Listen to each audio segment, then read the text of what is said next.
Hey, welcome everyone. This is Zack Attack News Lives. We do this every Tuesday at 7 p.m. I'm super excited to get into the news. It's been a slow month for news in January, but we got a little trickles of things coming in. The way this live stream works, and it changed a little bit from what I usually do. I'm going to be getting into my main topic, which is about Supergirl being casted in the new DCU. I had my thoughts about that, the casting, and the kind of the background of the actor that's going to be playing the new Supergirl.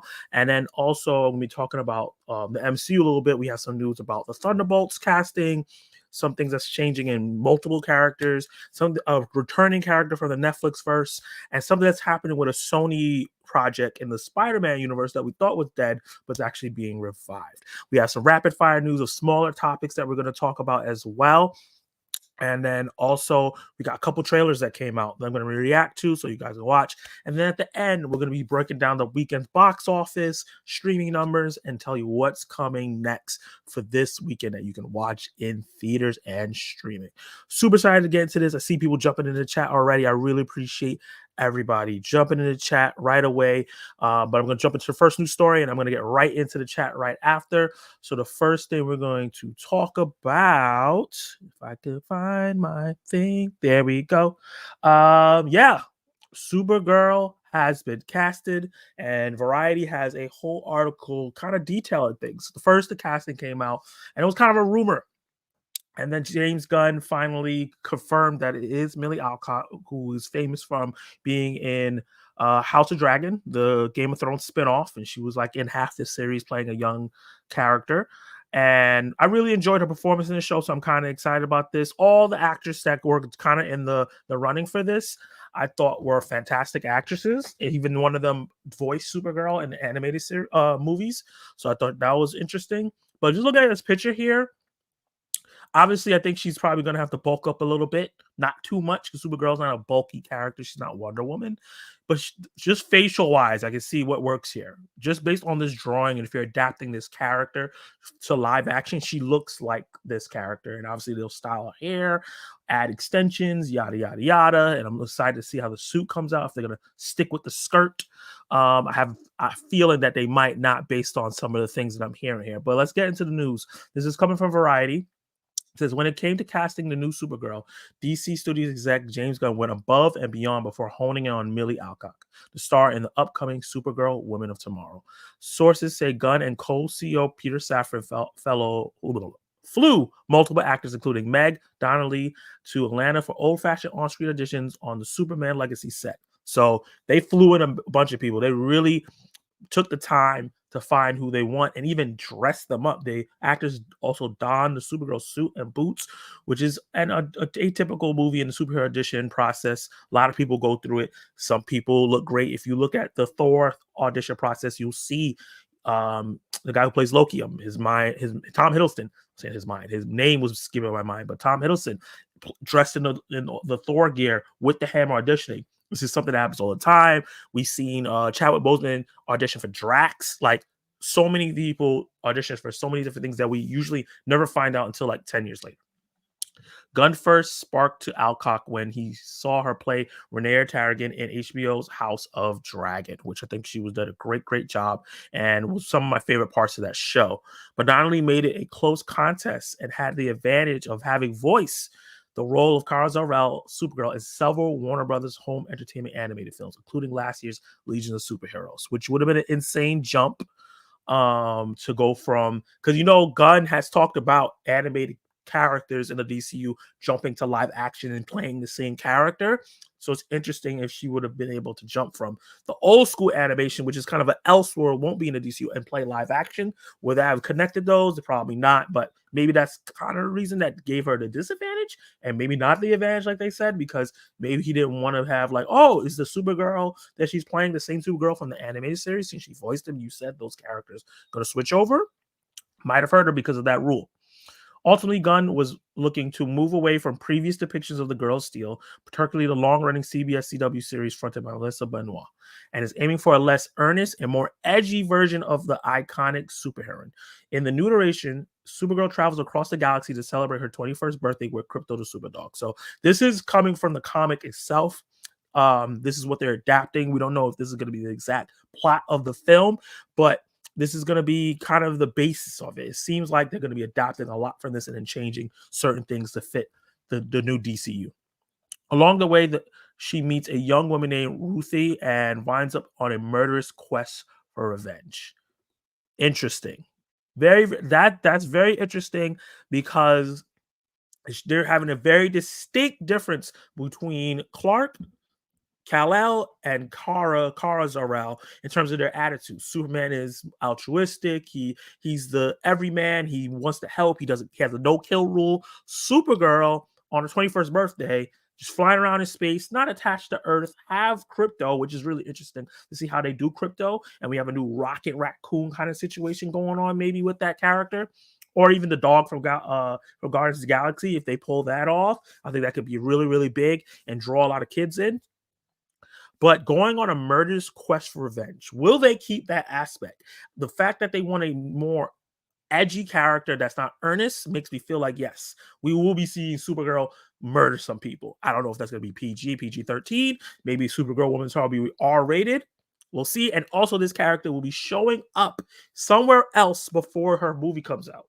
So I think that's why getting this casting done was so important, because she might be in Superman Legacy, and then she leaves Earth and goes on the quest on her 21st birthday, because the difference between her and Clark, in terms of like, Clark is human. He's an Earthling. I won't even say human. He is a Kryptonian, but he's an Earthling. While Kara grew up on in Krypton for so long, she has all that. And I feel like Supergirl, the show, and a lot of the animated products and stuff like that we got, don't really do that distinguish a lot. Eventually, Supergirl kind of becomes like Clark. I would really like to see a version of Supergirl where she's more Kryptonian and she's adjusting to some of the rules, but she's not becoming Earth-like. She's still Kryptonian at heart, because that's where she came up. Most of her half of her life, basically, or more than half of her life, because she's going to be only 21, was on there. So she still has her customs and things like that. I think that would be a really interesting way to show why Supergirl needs to exist while Superman also exists. Gunn himself weighed in on the matter on Threads. He loves using Threads. I got to follow him on that. On Tuesday, saying, Millie was the first person I brought up to Peter for this role, well over a year ago. When I only read the comics, I was watching House of Dragon and thought she might have the edge, grace, and authenticity we needed. Those are really, really important aspects of for Supergirl itself. And this is the first time when Gunn said something where I 100% agree. Watching House of Dragon, Millie Alcock playing that character had an edge to her. But she did have a grace, and there was an authenticity to the character. There also was an innocence as well. She is a young actress, and by the time this movie come out, she will be older. Obviously, she's not going to grow or nothing. She's old enough to her growth has stopped, but there's a youthfulness to her where she's not too far above 21, where it would look like a 30-year-old playing a 21-year-old. So they have someone that's close to the age. And I think that they're doing a great job of the three things there is why I think she beat out Meg Donnelly. And there was another girl that I liked that was in the Oscar-winning movie a couple years ago. And a Netflix show that I really like. I'm forgetting her name right now. But she was another one that was a runner-up as well. And I feel like her edgy look and her experience playing with a culture that's made up, like in House of Dragon, gave her the edginess. I think they're gonna really go on that. The fact that she's Kryptonian is a difference. The project has endured many false starts around the same time that the nearly finished Batgirl film was shelved as a tax write-off following Warner Media's Discovery merger. The studio also quietly killed a Supergirl movie in development stage. Sasha Calle, who plays the Cape cousin on Kal-El, was introduced in the last year's Flash movie and was poised to get a spin-off of the Ezra Miller-led Tempo. Damn. After Gunn and Safran took over the DC reigns in 2022, they started from scratch on Supergirl. Anna Nawaga, who has written in Vampire Diaries, is writing the screenplay, while DC looks to attach a director in the upcoming weeks. So yeah, that is the news about Supergirl. I've talked about how I feel about this character, how I feel about this casting. I'm going to drop a poll in the chat. Do you like this pick for Supergirl. And if you were watching this afterwards, drop in the comments down below. How do you personally feel about this character, or this actress being casted as Supergirl? Did you feel like someone else should have got it? Were you rooting for somebody that wasn't even in the running? Are you familiar with her work? Have you seen House of Dragon? Let me know in the comments down below. And if I misspell stuff I am misspelling stuff on the poll. Thank you, autocorrect. Yes and no. Start poll. Let me see what the chat is saying real quick before I get on to the next news topic. And we'll continue to talk about Supergirl for a little bit before I move on. Hey, beloved channel member, Collective Movie Man, thank you for being here. He says, and I'm watching Lord of the Rings Return of the King Part 2. I decided to watch it. I have 1 hour and 27 minutes left. Long movie. You watched most of it though. It's 4 hours and 30 minutes. So Millie Alcock from House of Dragons is Supergirl. She played young Rhaenyra Targaryen. I know you love House of Dragons, so I know you're excited for this. 2 streams in 1 week. I know. I'm not going to promise anything. I'm going to try to do more than 1 stream a week. I'm not promising anything because I know when I promise stuff, I get stressed and then don't perform. But hopefully moving forward, maybe 2 times a week, I'll have 2 streams. Looking forward to this news. I'm excited for that. Everybody's saying hi. Luke Ponto. Hey, Luke, what's up, man? How you doing? Thank you for joining the live stream, man. Have you seen with T, beloved channel member? Thank you for joining the live stream. Another beloved channel member, Delon Movies. Thank you, man. It's a shame, though. Sasha Calle was good part of the Flash movie and deserved a chance, but I guess she is too closely tied to Cavill's version. I think that, 1, she's too tied to Cavill's version. 2, she's tied to a Flash movie that is very divisive and mostly negative for the most part. 3, I didn't think she got to do enough. And also, I think James Gunn, like he said, he wants to start fresh. He wants to start fresh. And I think Sasha Calle and the guy who's playing Superman, I can't remember his name right now, unfortunately, don't mesh well look-wise. And I think these two actors mesh well better. But we'll see. Obviously, they did chemistry tests. They brought them on the Superman's Legacy set. That means that these actresses acted with the new cast as Superman, David Corenswet, that's what his name is, and got to do chemistry. And I think that's the part. Which one was the more sisterly vibe? What vibes felt better? And I think that is part of it as well. But I do feel bad for Sasha Calle. I hope that she has an opportunity. And I hope the girl who played Batgirl in that movie that got scrapped also gets another opportunity. I would love for her to get casted at Barbara Gordon in the new Batman movie and then just get a spinoff later and do that instead. And since she didn't get a chance, I would love James Gunn to do that because she's a good actress. And if Sasha Calle gets to play, let's say, Power Girl, that would be awesome. An awesome way to do that. To have her play Power Girl. Besides, I know they're usually supposed to look alike, but it's the multiverse. They can have her play Power Girl, and it will be interesting. You know, she's a multiverse version of her. That could be really cool. And just give her the blonde hair. Hey, Brady Borough Show, thank you for joining the live stream, man. I appreciate you. She did an awesome job in House of Dragon. Yep. I know nothing about this actress, so I have no feelings one way or the other. Okay, so I'm guessing you haven't watched House of Dragon. That's the only like big thing that she has. I was looking up her history, and she has other things that she's been in for a while now, but she's mostly Australian productions and some small US TV shows and small US movies. I do want to see if she has the range, because to play a character like this, you have to have a lot of range. And I wouldn't say she showed a lot of range in House of Dragon, but she did really great at the parts that she needed to do great.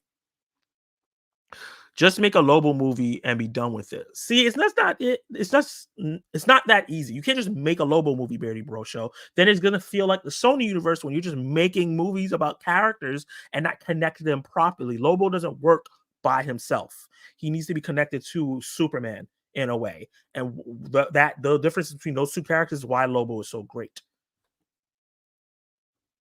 She does fit this classic Supergirl look. She does. And I think that that's what they need to do. Just like the Avengers and the MCU started with the classic looks for the characters, and then we started getting diverse roles and minor roles, and then we started getting the diverse characters later. Do that. Don't cast different things in certain roles and upset people right away when you're starting the universe.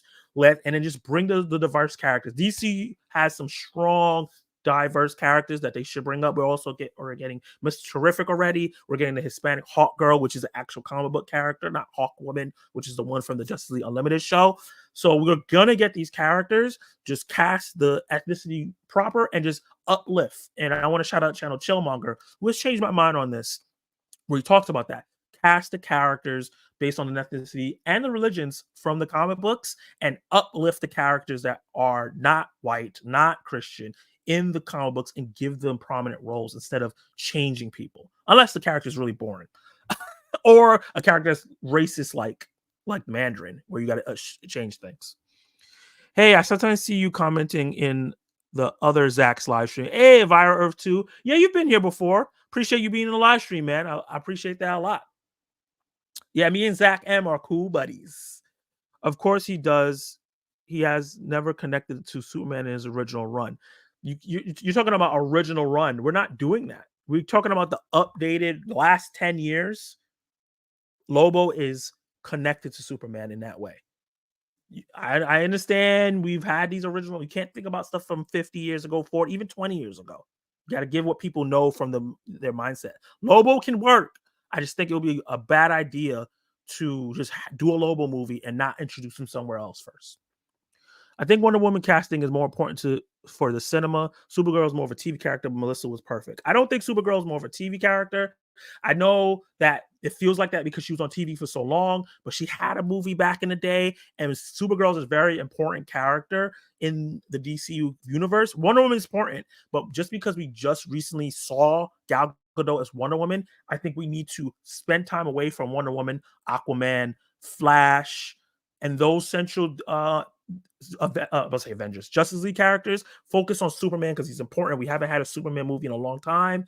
Let's get Green Lantern on the board. Let's get whoever they're going to pick as the seventh member of the Justice League on the board. And then we can go on those characters with enough time has passed where people not forget the iterations, but it's like, okay, it's been a long time since I've seen Gal Gadot, Ezra Miller, and Jason Momoa. I'm ready for a new Wonder Woman. I'm ready for a new Aquaman. I'm ready for a new Flash. I think that's what James Gunn is doing. I think is smart. So I think casting Supergirl is going to be very, very important and really get this universe good. Zach, I'll be back later when I'm done Returning King. Just okay, appreciate it. Oh, enjoy the movie, man. True about Lobo. He only recently started to hook up with Superman. What's recent for you? It's been a long time. The Superman animated series, which was in the 90s, had Lobo hooking up with Superman. So that's a long time ago. It's a thing now, but it wasn't OG. You can't think about the OG, man. You can't think that far back. Kids don't care about that. You know? Steven Yeun could be Adam. Yeah, that's a possibility. Steven Yeun being Adam in the DC universe. I think he said he wants to work with Marvel, so I think he should still go into the Marvel universe. There's a Marvel character that he could definitely play. He can also play a Superman character. I think Steven Yeun, because he voiced Invincible, could play Superman of Japan. I think that would be interesting. He kind of looks like the character. Yeah, maybe Supergirl deserves more screen time, but does Supergirl have any villains that aren't Superman villains? Yes, she does. She has her own set of villains that are not Superman villains. She does have her own villains. She's had multiple comics. I'm old. I'm old too. I get it. I'm old too. I was reading a lot of comics when I was young. I get it. In Supergirl's show, best villains were Agent Liberty and Lex, and Reign was okay. Okay. That's fair. But the Supergirl show was a Superman show, but with Supergirl. You got to remember that. That's not how Supergirl's in the comics. That is not the traditional Supergirl. They kind of gave her all of Clark's sensibilities. So just remember that. That's why we're going more edgy, because Supergirl's more edgy than Clark. She doesn't hold back like Clark. She's willing to kill, so she's a different character than that's been portrayed. Before I move on to the next topic, let's see how the poll ended. So with 7 votes coming in, 57% of people said no, they do not like this pick for Supergirl, and 42%. So people in the chat are not feeling Emilia Alcock as Supergirl. That's very, very interesting. Obviously, this is not indicative of everybody because this is just 7 people in my chat, and I love you guys, and that's very interesting to find out. But it's interesting to see that more than half the people are not feeling her as Supergirl. You know how fickle DC fans can be. Aside from the toxic idiots, we do prefer good homage to the OG material. And I think that as long as they capture the soul of the character, that's the most important part. There's a lot of wacky things in comics that just don't translate well into live action. And we got to take parts of everything, whatever fits the DC universe that James Gunn's trying to build. Supergirl is in Smallville probably was willing to kill. Supergirl and Supergirl's CW was softer. Yeah, very, very different characters. So let's move on to the next topic. This is going to be some Marvel news. So as we saw in the thumbnail, Marvel's Thunderbolts, Louis Pullman, who was in Lessons of Chemistry this year, a TV show that is up for some Emmys or won some Emmys. And he was also on Top Gun Maverick, had a very small role, is the top choice to replace Steven Yeun as Sentry. So this is coming from Hollywood Reporter. Louis Pullman may be getting a jolt, courtesy of Marvel Studios. The Top Gun Maverick actor is Marvel's top choice to star in Thunderbolts and has an offer for the role vacated by Steven Yeun early this month. Marvel and reps for Pullman did not respond to the request for comment. So this is likely kind of like the Pedro Pascal news, because that hasn't been officially announced by Marvel either. But it looks like this is likely. The deal's not done. This is the top choice. He probably has to do a couple. He probably met with them. He might have to try on a suit and do some chemistry tests with the rest of the Thunderbolts cast. But it looks like he's the top choice to replace Steven Yeun, be Sentry, because that's the part that everyone pretty much knows that Steven Yeun was going to play. Robert Kirkman kind of snitched and talked about seeing him in the suit and how he looked perfect. And let's read this. I'm going to talk about how my feelings are on this. Yeun was attached to Thunderbolts in February 2023, though Marvel did not officially announce his casting. But on January 2nd, news broke that the Oscar-nominated actor was departing the project centering on Marvel's villains and anti-heroes. Thunderbolts hit by delays due to writers and actors strike of 2023, with the release date pushed to July 25th, 2025. Wow, that's so far. So far. The film has a cast that includes Florence Pugh, Sebastian Stan, David Harbour, Wyatt Russell, Julius Dreyfus. I'm saying that wrong. Jake Schreier is directed the feature, which has not begun filming. First of all, just looking at this cast, and this is not everybody. This is a fantastic cast for this movie. Top tier cast. This reminds me of what the MCU was doing in the beginning when they were casting these really great actors, especially Florence Pugh and Sebastian Stan. Pullman is the son of actor Bill Pullman, played by Lieutenant Robert Bob Floyd in Top Gun Maverick, the $1.5 billion box office juggernaut. Other notable credits include Bad Times at El Royale, which is a movie I wanted to watch, I haven't seen.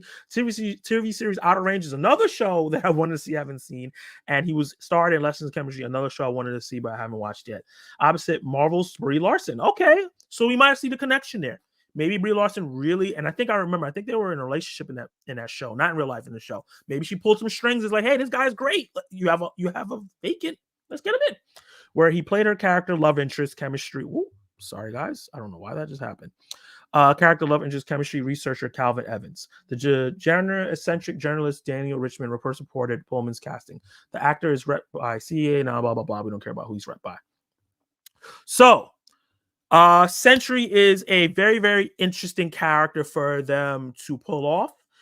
He is like a very Superman-like character, which we're starting to get multiple characters like that in the MCU. We got Captain Marvel, we have Monica Rambeau, and we have Icarus from Eternals, who will be coming back again, they said, for the second movie and probably other things down the road. And I'm interested to see how they handle all these. I heard that we also might be getting Blue Marvel, which is one of my favorite comic book characters. But Sentry's a very, very complicated character. When I saw him casted, Steven Yeun casted Sentry, or rumored to be, I was very, very nervous about it because I love Steven Yeun. I think he's a fantastic actor. I think he could have killed it in that part. But I was scared about the backlash. Race changing. Sentry to an actor, all the backlash he might have got because of that. And I think that Marvel needs to get away from doing those type of castings, cast these actors in characters that they have that already fit their ethnicity, and just really get into it. And I think that this actor, who has some roles under his belt, so he's not a rookie, but never has something this big, is what he needs to really, really get going and get people interested, because it's like, oh, I might have seen him somewhere, but he's really, really interested. And I really want to see how he pulls off Sentry, because he looks more like the character. Even when you see them like side by side, they look a lot like the character. He looks like how the character is drawn in certain instances. Obviously, characters are drawn differently a lot. So I'm excited for this. I think that he is a great actor from the things I have seen him in, and I'm really interested to see how he can pull it off and the range he has to have, because Sentry is such a big character that has multiple disabilities, personalities. Like he has multiple personalities, and a lot of things are going on with depression and things like that. And his villain is his like alter ego. So it's a complicated character that should be interested to see in the Thunderbolts, which were people who mostly don't have powers. I think Ghost is the only one that's going to have powers in that movie. Everybody else is going to be regular. So it's going to be interesting. It's going to be like Suicide Squad kills the Justice League, but the Suicide Squad, actually the good guys, and the Justice League character, which is the one Justice League character, is the bad guy this time. So I think that's really, really dope. And I'm really interested to see how the Thunderbolts unfold. A lot of the stuff that I'm hearing rumor-wise for that movie, how it's gonna traverse a lot of the MCU, going to Wakanda, going to that island in Eternals where the hand from the oh my god, I'm forgetting the name of the thing, the Celestial is, and they're them getting different things and being sent on missions, and how that can be like a world-trotting adventure, and Sentry kind of getting in their way. I think could be really, really fun. So, guys, in the live chat, let me know how you guys feel about this casting for Sentry. Are you a fan of the character Sentry? And actually, why not I drop a poll right now. I'm gonna drop a poll about if you like Sentry. Do you like Sentry as a character? And if you are watching this afterwards, let me know in the comments down below, how do you feel about this casting? Do you feel like they made the right made the right choice and not just recasting the character as another Asian character and actually pulling somebody that kind of fits how the character looks? Drop all those comments down below if you're watching this afterwards, and let me know. Let me jump into the live chat, see what you guys are saying, and then I'll move on to the next topic.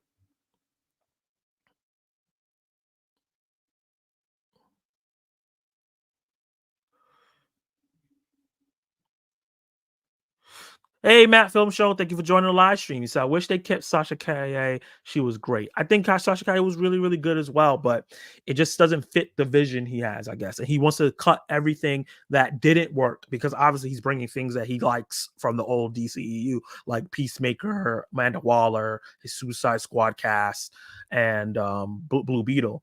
But everything else that he feels like didn't work, he's just going to change. Michael Bay was always wanted to Lobo. He should still. I don't know about Michael Bay doing a Lobo movie. As long as you don't write the script, then maybe. But he probably could direct a great Lobo film, but he can't write the script or have anything to do with the script. Guys in the chat, is Echo worth? Okay, you guys are talking about Echo. Are we never going to get Thunderbolts off the ground? Well, first of all, welcome to the live chat, Lawrence Report. Look, they got the recast. These movies take time. Marvel is taking its time. One thing I gotta say, we have to decide: do we want Marvel to rush these films and just get them out, and not like fine tooth, comb through the hairs and see the mess ups and really get the castings and everything correct, and just rush them out and put the movies out to just give us something? Or do we want them to take their time and give us the best product possible, right? So I want the best product possible. I'm okay with getting less MCU movies right away, as long as they are the best product possible. And I'm not the type of person that hates Phase 4 and 5. I actually think Phase 4 is one of the best phases that we've got. And Phase 5 is, we only got a few projects in Phase 5.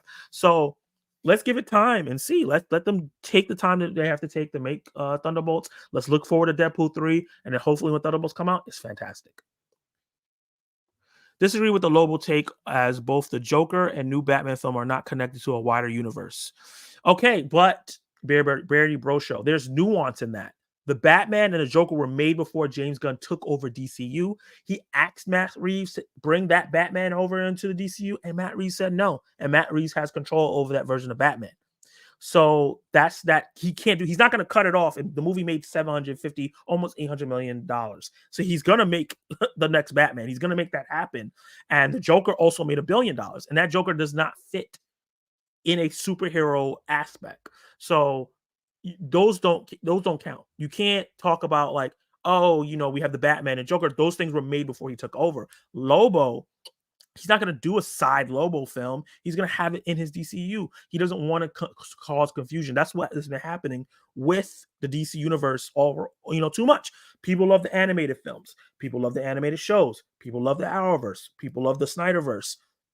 People love the games, and all of it was just two different versions of characters, and it splintered off the fan base. James Gunn is trying to bring everyone in one central place, whereas one DC universe, one version of all the characters for the most part, and then you love that and you get used to that. We'll have two different Batmans for a little while, but once Matt Reeves' Batman trilogy is over, then we can just focus on the DCU Batman. Once the Joker trilogy is over, then maybe he could pull off his Joker in the DCU, and we can move forward with just a universe that is aligned. I'm afraid to watch Echo after what a friend said. Really? I liked Echo. It wasn't phenomenal or anything, but it was good. Yeah, I've only cared about Kingpin and Daredevil scenes. Don't do that, man. Echo, the actress, Elena Alcock, I think that's how you say her name, was great at Echo, and she was I think she was the best part of the show. Is Kingpin in every episode? No, he's not in every episode. It's not called Kingpin and Echo. It's called Echo. It's about her and her family, her dynamics, and her battle with trying to get away from Kingpin.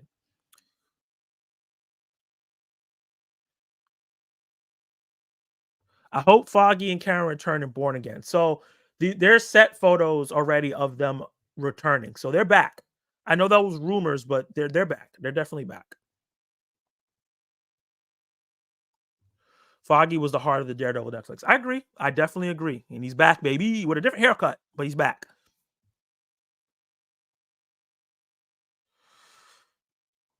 Guardians of the Galaxy guys like Superman 2. Yes, you're right. Johnny Dome Studios. I'm forgetting his name, but he was in Guardians of the Galaxy Volume 3. He was very much like Superman in certain aspects as well. Yeah. Are you talking about my Funko Pops? Oh, yeah, this is some of them, but you should see some of my friends. Some of these other YouTubers have tons. Hey, Perk Minded, salute, man. How are you doing? Zach, I haven't seen a full Marvel Disney show except for She-Hulk, which ones are worth watching. I would say WandaVision, Loki season 1 and 2, Miss Marvel, Falcon and Winter Soldier are definitely worth watching. I would say go check out Moon Knight. You might like it way more than me because more people like that show than me. Um, if you didn't mind She-Hulk, that's great because I actually like that show. Hawkeye, I'm on the edge on saying you have to see it, but go watch Echo. And I'm trying to think if there's anything I'm missing. I think that's about it in terms of that. You could watch What If you have time. You don't have to watch What If, but I think WandaVision, Loki, Falcon and Winter Soldier are definite ones you should watch. Skip Secret Invasion, Garbito. It might have some things that tie into it, but it's not great. Don't forget to leave a like for this for Zach's stream. I appreciate that. Watched a few of Moon Knight and WandaVision, but didn't finish them. Very, very good show. Matt Reeves made the right call. He did make the right call. One DC universe is going to fail. It would be better as standalone movies. I don't agree because that's what Sony's doing. People want connected stuff. Nobody wants to see. The first thing people said, "Ooh, I like this Batman movie. When is he meeting Superman?" I get it. James Gunn is doing it now. Not everybody, I'm convinced, though. I'm a fan of Gunn, though, too, but he took Cavill away. I know. That's always going to hurt. I agree. Echo was good. At least a zillion times better than Secret Invasion. I agree. Has She-Hulk season 2 been canned, or is it just a rumor? That's a rumor. Tatiana Maslany made a joke saying that it was canned, but she also said, "I'm not She-Hulk." So I don't believe anything she says unless they just literally say they're not doing it. Why are the Netflix shows better than the Disney ones for Marvel? I don't 100% agree that all the Netflix shows are better than the Disney ones. I think WandaVision tops a lot of them. I think that Loki ends up topping a lot of them. I think Daredevil is one of the best ones. I think Jessica Jones is great, but the season 2 is kind of weak. Luke Cage is great, but season 2 is kind of weak. Iron Fist is not better than any of the Disney Plus shows. So, and the Defender show is definitely not better than any of the Disney Plus shows. So, Daredevil was a shining example, but we're forgetting that the Netflix ones were shaky too. Sony is terrible. That's the worst thing to compare anything to. I'm just saying. That's not working. Gunn should add Prime Earth characters. I like Prime Earth. Yeah, but he has to do a lot, you know? Oh, you forgot Punisher. Punisher was fantastic as well. Let's move on to the next topic. Talking about Thunderbolts. We're going to continue talking about Thunderbolts because we still have some casting news about that. This one I'm not going to go too deep into because we don't have too much news, but another set of changes going on in the Thunderbolts. Geraldine Viswanathan. Sorry for saying that wrong. Geraldine Vishwathanathan joins Marvel Studios pick, stepping in for Ayo Edebiri, who departs project due to scheduling. Geraldine is set to join the Marvel Studios Thunderbolts as she replaces Ayo, who is departing the project due to scheduling after the production was delayed due to the WGA and the SAG strikes. Vishwath Nathan is second edition after the film added Louis Pullman to step in for Stephen Yeun, who departed for similar scheduling reasons at Edebiri. Marvel has no comment. She joins an ensemble originally announced during the Disney D23, Florence Pugh, Sebastian Stan, David Harbour, and a giant cast that looks fantastic. Jake Schreier is set to direct, and obviously Kevin Feige is producing. Not much known about the plot and everything, but she's going to be starring it. Her breakout role was the studio comic Blockers, which I heard was really, really funny. And she has been in Miracle Workers, which I think is it plays on Amazon Prime if you have that. And I heard that was really great. She's going to be in Cat Person, which is a Sundance pick that's coming out soon. She is in the Beanie Bubble, which is on Apple TV. And she's going to be in Drive Away Dolls, which is coming soon with the Coen brothers. So she has a small list of things that are coming up with some really talented people. She's also going to be in Your Courage and Invited, which I've heard of with Will Ferrell, Reese Witherspoon. So she has a resume that looks good. She's in a lot of like really interesting sounding things, and now she's getting a big role. Maybe a big role in the Thunderbolts. I'm not sure what character. They kind of hid what character Ayo was playing in. I really wanted to see her in a big blockbuster, but these SAG strikes have really, really hurt castings for superhero films. So we'll see how she does and what character she's going to play. There's no description. There's no nothing. So we don't know what's happening. For people who are excited for Ayo, just want to let you know, we have a new casting for that character. Since that was some small news, I'm going to jump right into, I guess, like some rapid fire news as I do. And I just realized I didn't put my goddamn graphics up. But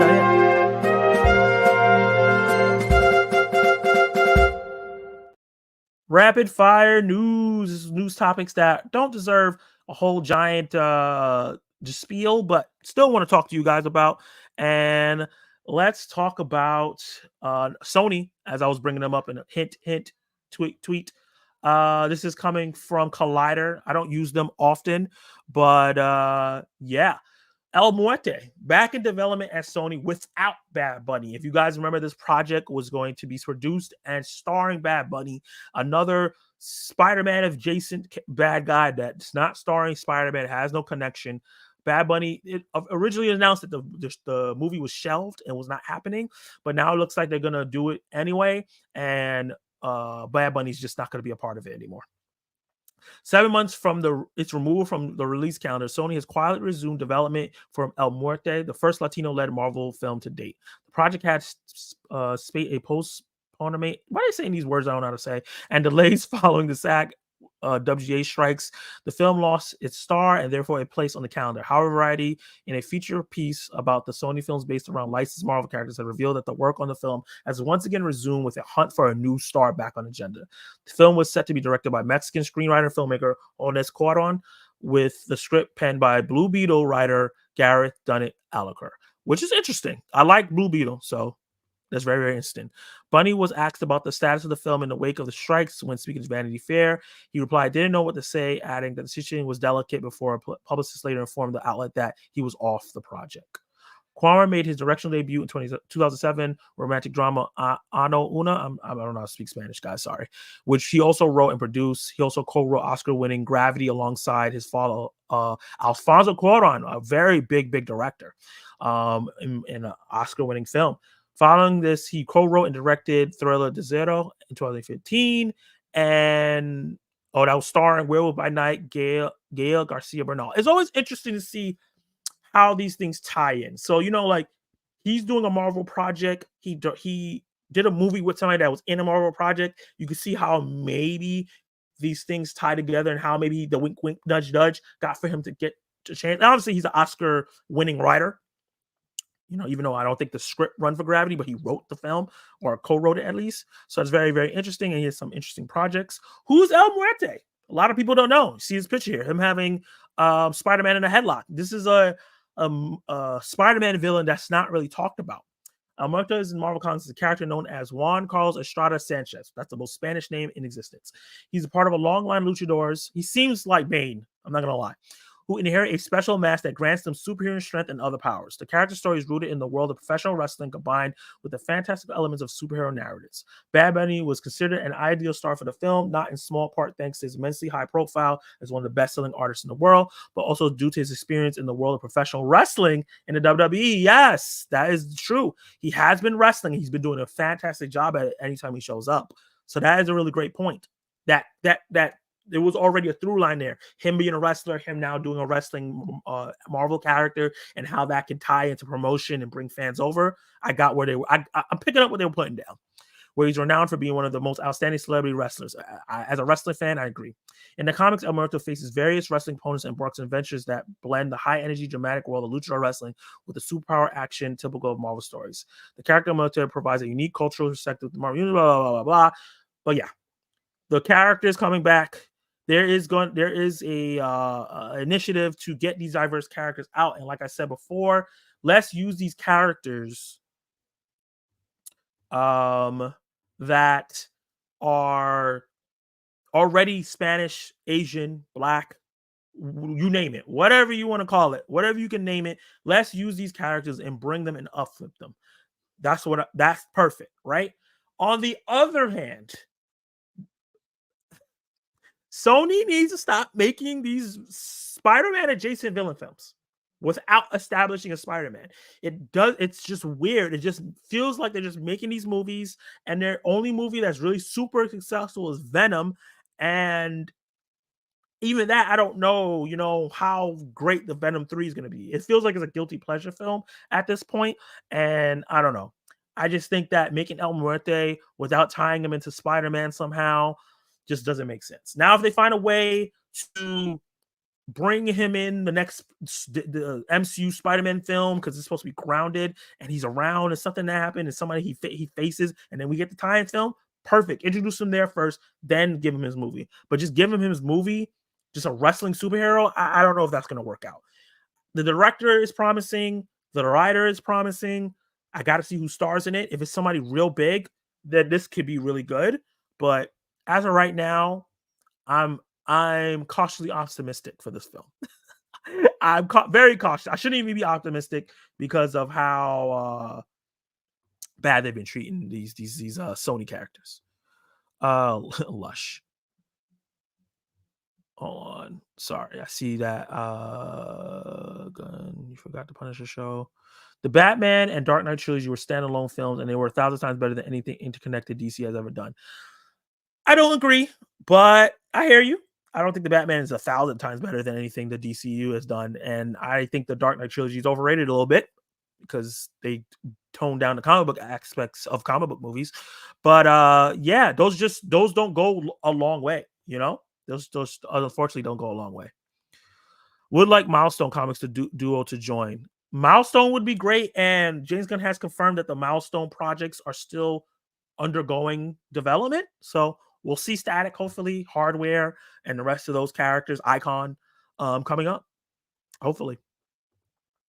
Somehow, some said they saw this film and yet it's out. It even be made. Yeah, like I don't understand how. Yeah, I remember that people were saying they saw the film. Maybe they started shooting clips of it and stuff, and they showed it somewhere, but it's not even finished. They don't have a star. Bad Bunny's the only reason that the movie had any traction. With him bowing out, make it DOA. It depends on who they get to replace him. Why can't they add a non-Peter Parker Spider-Man? That's very interesting. They definitely could add a non-Peter Parker Spider-Man. Silk, maybe. Spider-Woman. They could. I don't know why. They could do live action Miles. There's so many things they could do to make this universe make sense, and people will make things acceptable, and it will just have more. But they're just stuck on trying to get Tom Holland or Andrew Garfield into the fold. Sony is trying to leech off the MCU as much as possible. They really don't seem to care about making a good movie.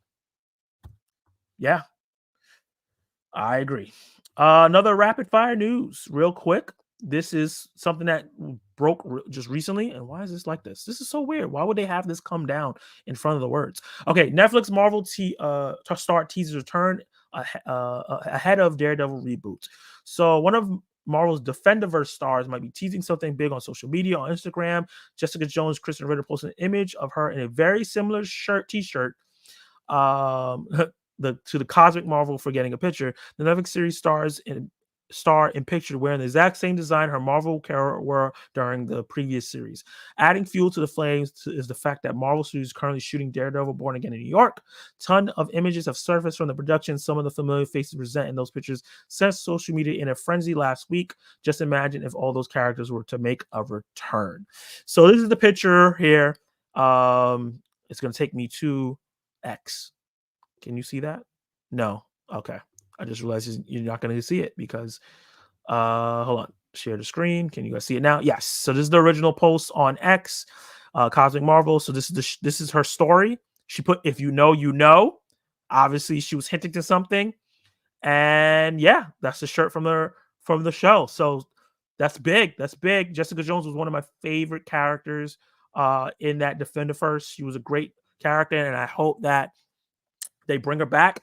And yeah, and it's awesome. I just hope that it's done right, and hopefully that this Daredevil Born Again series is really, really solid, and they focus on Daredevil and the main character, but have these cameos to reintroduce these characters to get people interested again. It's supposed to be 18 episodes, so they have the time to add everybody in. Let's move it on real quick past that. This is coming straight from StarTrek.com. So obviously, this is legit news. So Star Trek, I wanted to talk about this because of who's starring in it. Star Trek Section 31 confirms start of production with first look.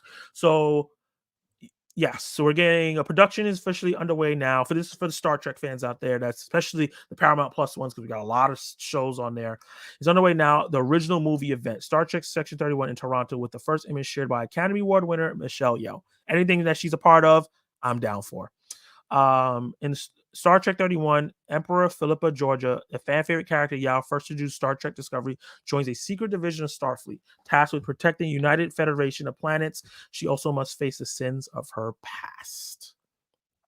And just into addition to Yao, the cast of CBS Studios production includes Amari Hardwick, Casey Rowe, Sam Richardson, I don't know how to say that name, Robert Kaczynski, Humberly Gonzalez, who I know of. She's pretty good too.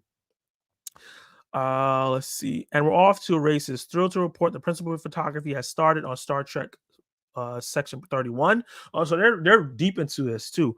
We welcome our credible cast for new characters as they join. Cast new characters as they join our beloved Michelle Yeoh in the next wild adventure across the Trek universe. Previously, when the project was announced, I'm beyond thrilled to return to my Star Trek family and to the role I've loved for so long. Section 31 has been near and dear to my heart since I began the journey of playing Philippa all the way back when the new golden age of Star Trek launched. So to see her finally get her moment in a dream come true in a year that's shown me the incredible power of never giving up on your dreams, we can't wait to share what's in store. And until then, live long and prosper.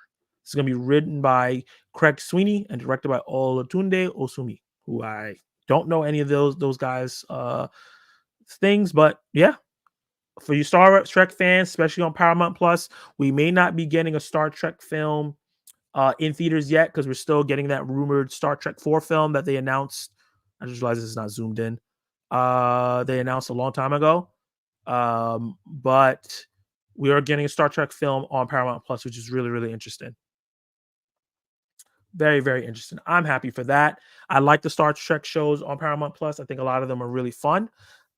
And I love Michelle Yeoh. I'm down. I am ready. Before I run into the next topic, let me see what you guys are saying real quick. little bit funny. Peacock TV is adding the Hulk movie because they can. Yeah, they can. They own the character. Excited for that. Marvel She-Hulk season 2 canceled, says star Tati Maslany.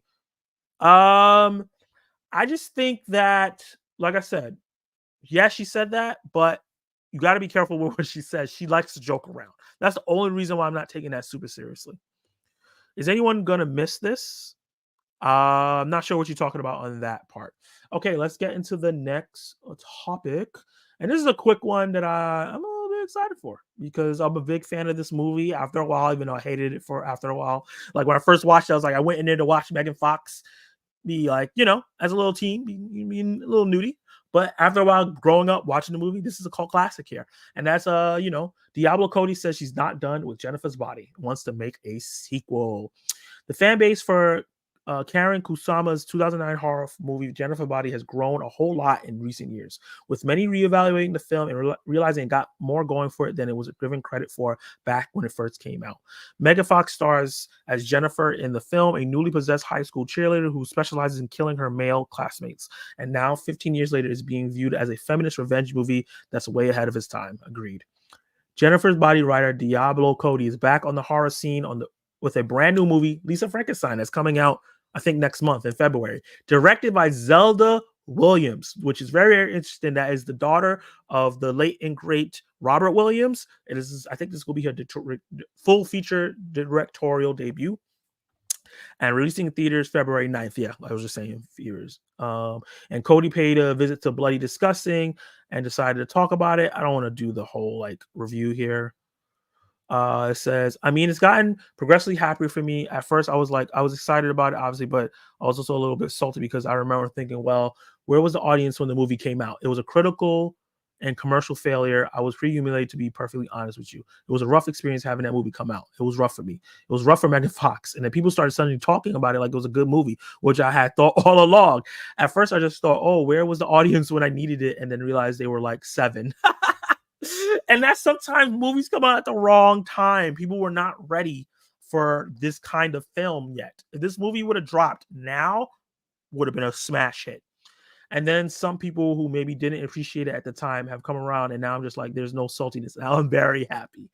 And said, yes, I want to do a sequel. I'm not done with Jennifer's Body. I just need a partner with people who believe in it as much as I do, and that hasn't really happened yet. I need someone to believe in it who has $1 billion. Yeah, what's next for Cody? But yeah, they go into what's next and things like that. And but yeah, guys in the chat, are you watching it this afterwards? Are you excited for a Jennifer's Body reboot or not reboot, but sequel? Is that something that you would love to watch, love to see? Are you fans of the original film? Did I drop a poll in here? I definitely did. Let's end that poll. All right. 100% people said no, they do not like Sentry. Wow. Damn.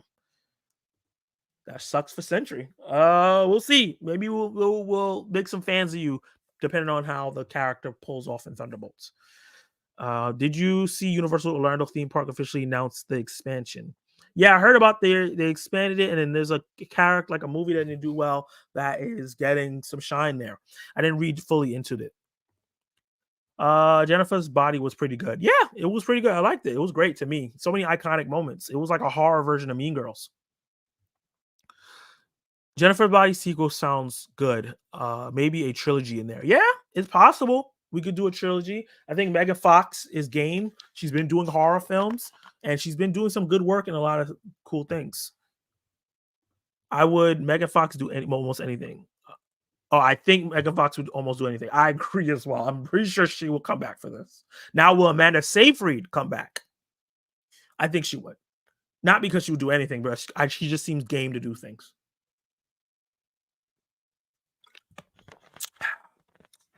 It should be my sponsor, Baja Blast. You know what I mean? Mountain Dew hit me up.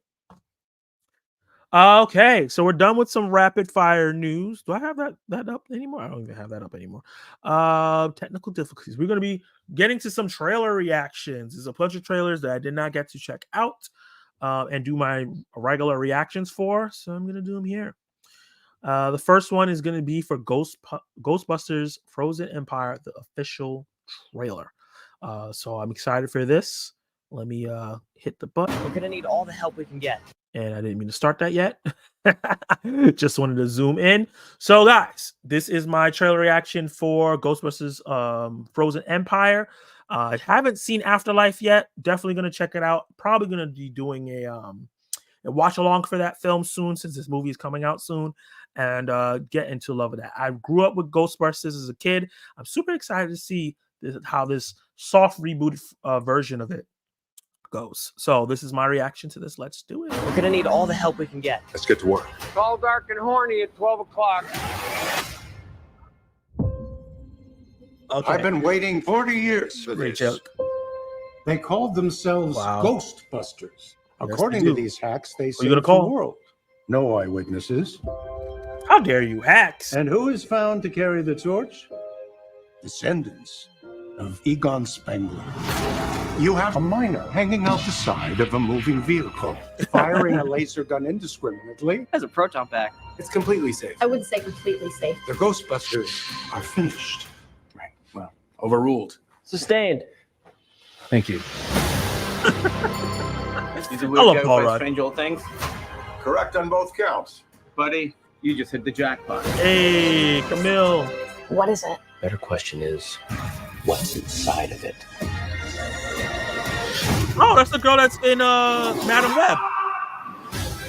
Interesting. The parables tell of an unimaginable evil commanding an army of ghosts Okay. with the power to kill by fear itself. Like literally scared to death? We might be looking at a second ice age. We're gonna need all the help we can get. Let's get to work. Hey. Can I give any help? Melnitz in uniform. Yeah. This looks fun. Ugh. If there's something strange, Hey. if there's something weird, who are people gonna call? Ghostbusters, what do you want? We're the Ghostbusters. Can I tell you something else? What? Buster makes me feel good. Makes me feel good.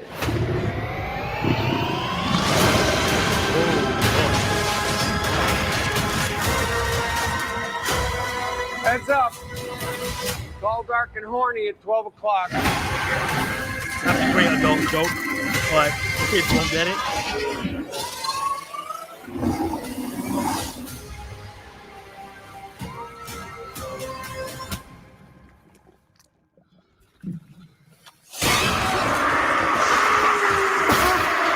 Ugh. Yeah. March 22nd. Pretty soon.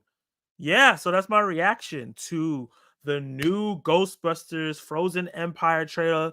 This looks like it's going to be really fun. You know what this trailer felt like? It felt like old school Marvel trailers, like the right after the original Avengers, because before Avengers it was like some really archaic style trailers, but after that, the Avengers, like Age of Ultron and after, we started getting these like the same kind of music, the same way it was set up with the jokes. It feels very Marvel, old school Marvel way they put the film together in terms of the trailer. And even the way the film feels, it just feels like an old school Marvel film, which is really interesting. But I haven't seen Afterlife, but I heard it was really great. I want to definitely go check it out. And this looks fun. This looks like a lot of fun. It doesn't look like it's gonna be scary. This looks like this is gonna be a horror movie for kids. And I like the cast. And I think the concept of being scared to death is really interesting. And if you get frozen and all that, it looks really great. Drop it in the comments down below if you're watching it separate, how you feel about this, if you're excited, if you want to see this right now, or you feel like there's too many Ghostbusters films, we don't need any more. Let's see what the live chat has to say.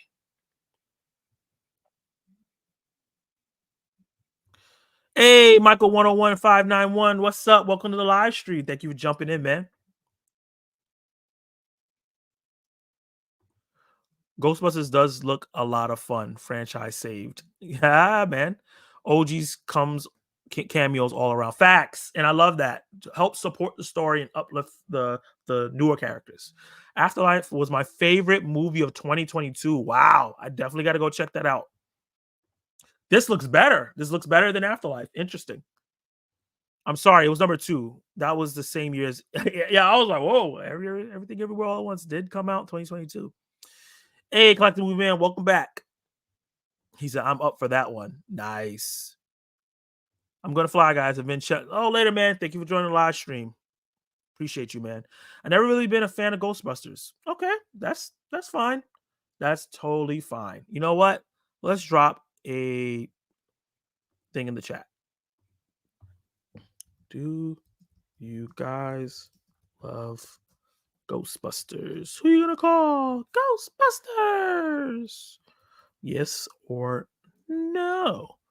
And while that poll is going, let's get into the next trailer.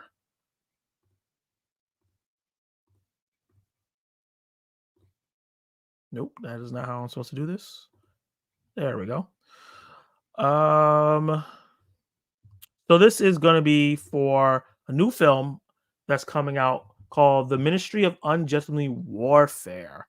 This is going to be produced by Lionsgate and is a new Guy Ritchie film set in World War II. Henry Cavill, Henry Golan, two Henrys, Alan Richardson,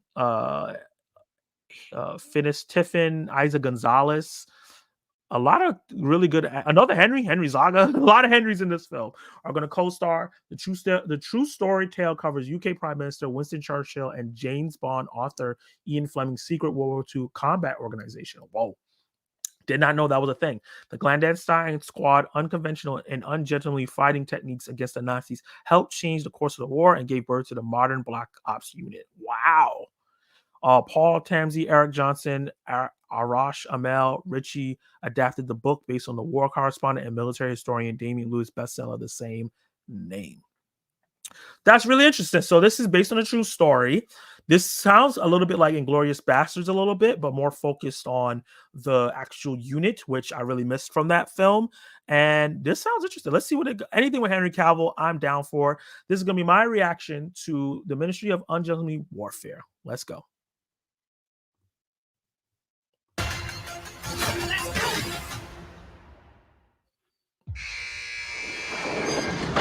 Hey. Gus March Phillips, I have a mission I want you to lead. Thank you, Sergeant. What's the plan? To neutralize the German U-boats in the North Atlantic. We're losing the war. Hitler's not playing by the rules, so neither are we. Wow. We both know that I'm not very popular with the administration. The reason they find you unattractive is the very reason I find you attractive. If I'm to do this, I'll need my own team. Hey. You won't like them. They're all... mad. They'll need to be. This is an unsanctioned, unauthorized mission. This is perfect. If we fail, England will be condemned to a lifetime under the German boot. Oh! Hey. I said, that is not a dog. That is my wife. It's very good. Hey, unhinged Henry Cavill, I'm here for it. Let's go.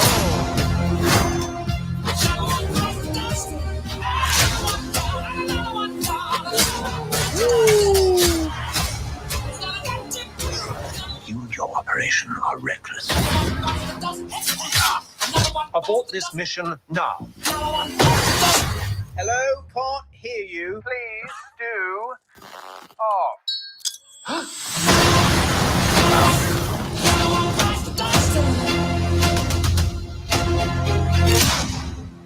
This looks really, really fun. This just climbed my anticipated list of trailers or just movies to watch. It does remind me a lot of Inglourious Bastards by Quentin Tarantino a lot, but more focused on the warriors, the military aspect of it. and what they were doing to stop the war. And this being based on a true story is really, really interesting. I like the comedic tone that it's taking. It's not taking itself super seriously. And Henry Cavill playing unhinged, playing funny, playing goofy, doing voices. I love that he's getting to show his range because he's someone that people will say he's not a great actor. He actually is a really great actor. So I love that he's going to be in Argyle. And then he has this coming up. And then he also has Highlander coming up. So I'm happy that Henry Cavill, after the whole Superman debacle, the Witcher debacle, is booking busy. I wish he was still the Witcher and still doing all this stuff. I wish he was still Superman doing all this stuff. But I'm just happy he's happy. He also has Warhammer coming too, because he's going to be producing a Warhammer film. So this looks really, really good. I like it a lot. It looks real fun. And I'm down. Guys, in the comments below, if you're watching this afterwards, let me know what you guys feel, how you feel about this film. Does it look fun? Does it not look too great? Are you a Guy Ritchie fan? He's had some good films released. Really, the Guy Ritchie, The Covenant, starring Jake Gyllenhaal, was great from last year. So I'm really excited to see this. This looks super fun. So yeah, let's see what the live chat has to say. This movie looks sweet, nice, really fun. I'm down for this. If you are down for it, let me know in the comments down below. If you're excited to check out the Despicable Me 4, doesn't look like this franchise is slowing down any bit. And I love the addition of a baby and him protecting the baby and the baby just doing a whole bunch of things. It reminds me a little bit of Incredibles, even though I haven't seen Incredibles. Don't kill me. Just the way the baby was in the first film and from the clips I've seen. But yeah, I'm down for Despicable Me. I love it. Does Disney own Despicable Me, or is it a different company? It's a different company. Universal Illumination is who owns Despicable Me. Are you seeing Argyle? I'm going to see it Thursday night. I'm seeing Argyle on Saturday night. I can't wait for this film. Yay! Dave Show. Let's see. God, the Minions are the most annoying characters in animated films. That is what's great about them. They're adorably annoying. I never see any of the Despicable Me movies. I'm waiting for all of them to come to 4K and I'll watch them. Okay, that's fair. I think they're slowly doing that. I don't think they're all in 4K.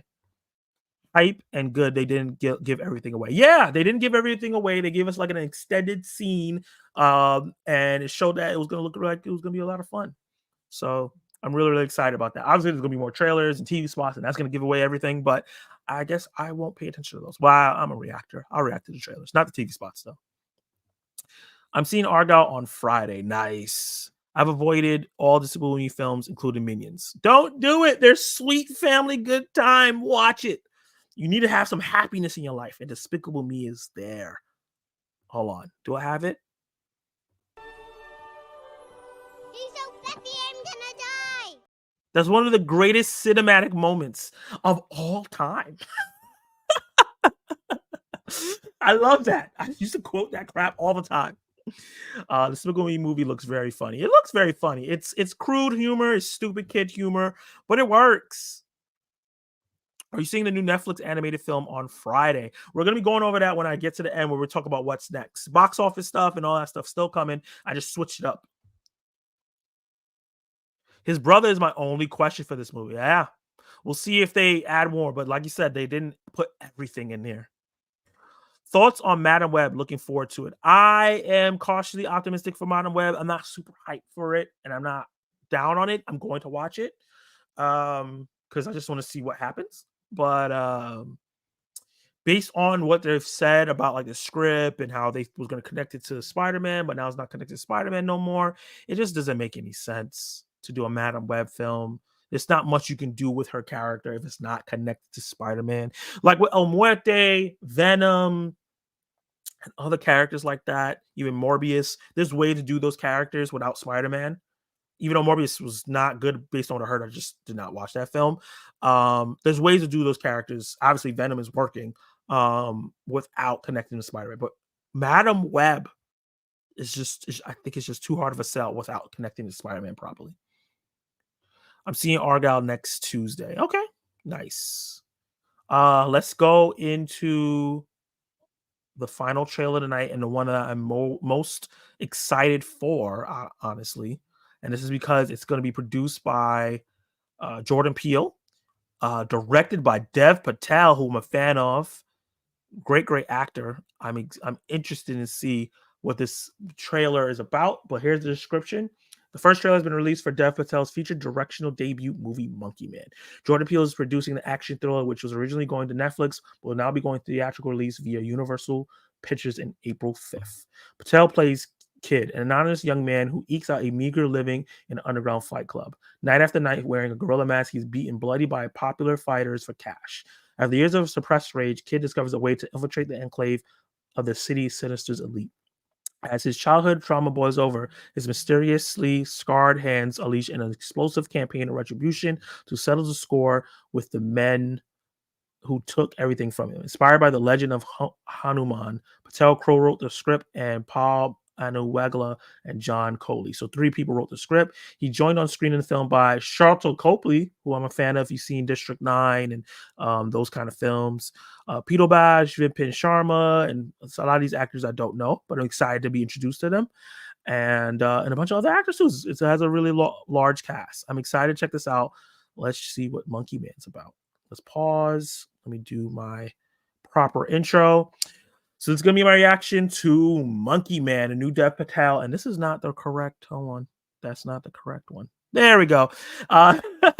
This is my reaction to Monkey Man, a new film produced by Jordan Peele, Monkey Paw Studios, and directed and starring Dev Patel, who I'm a fan of. Let's go. Let's get into it. Jordan Peele's trailers are always amazing. Look at the music already.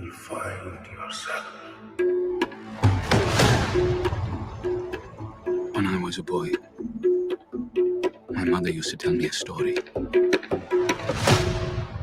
of a demon king and his army. They brought fire and terror to the land. Until they faced the protector of the people, the white monkey.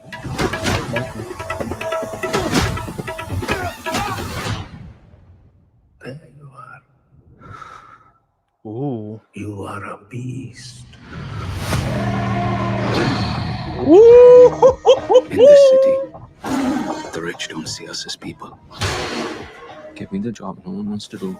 I'll do it. Anyone who forgets their place, it doesn't turn out well for them. This is not the place to work if you can't handle that sort of stuff.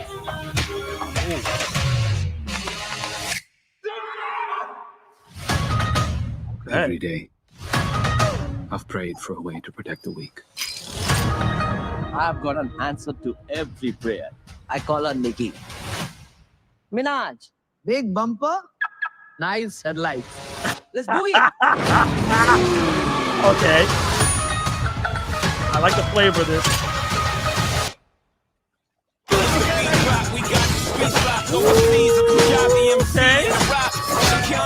Oh yeah, you know other coming up R-rated into this. This is gonna be violent. 1, 2, 3. That was amazing. You need to fight for your mother, for all of us. And there will not quiet your soul, my son. Don't call me son. Oh, what was that?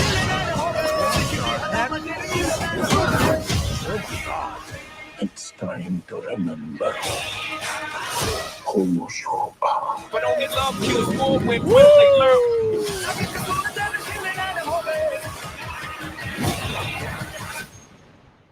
Just one small ember Oh, what a shot. Can burn down everything. White monkey. Mark you. Ladies and gentlemen, are you ready for a fight? Hey, 2, 3.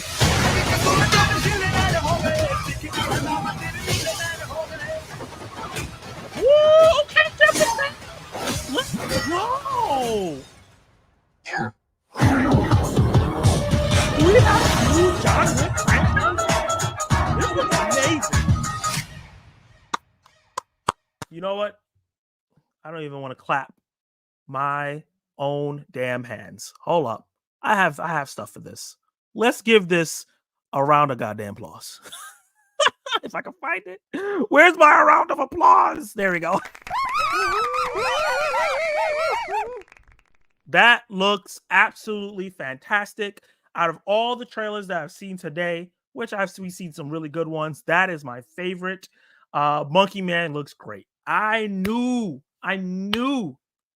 Jordan Peele. Jordan Peele's a basketball player. Jordan Peele would not let me down. This was fantastic. I'm really, really excited. Like Dave shows, this could be the movie of the year. This could be one of my favorite movies of the year.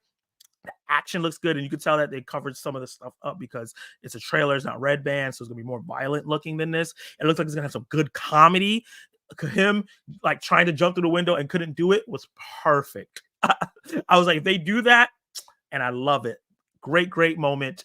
And I love that we're getting a movie that this would usually be like a Bollywood movie, wouldn't get really shown in America. We're getting a film that infuses a different culture in here in a very familiar story and making it look fresh. I am super looking forward to this film. It looks fantastic. I'm excited about the people behind it. Dev Patel not only directing it, and the action scenes look like they're directed really well, but also writing it. Let's see how that goes. And Jordan Peele producing. So having a hand in there and helping Dev Patel out. I think that's the main thing, you having that mind to pick from. So yeah, this looks really exciting. If you're watching this clipped out, drop in the comments down below if you were excited for Monkey Man, if you're excited for this movie now, because I didn't even heard of it until recently, and if you're going to go check it out in theaters. And if you're in the live chat, let me know how you feel, baby. Let's see what you guys got to say. And actually, let me drop a poll. Yeah, let's see. Favorite trailer that I watch.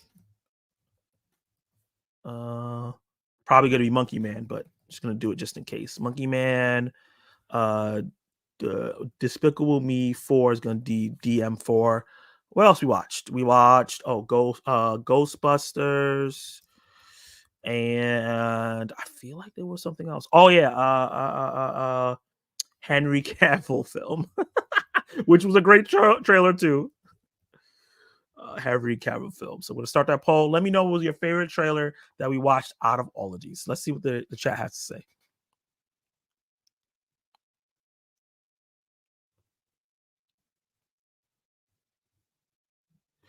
I'm going to watch the first 3 Despicable Me films before the 4th one. You should, man. They're a good time. They are a good time. Don't watch them back to back, though. That's too much.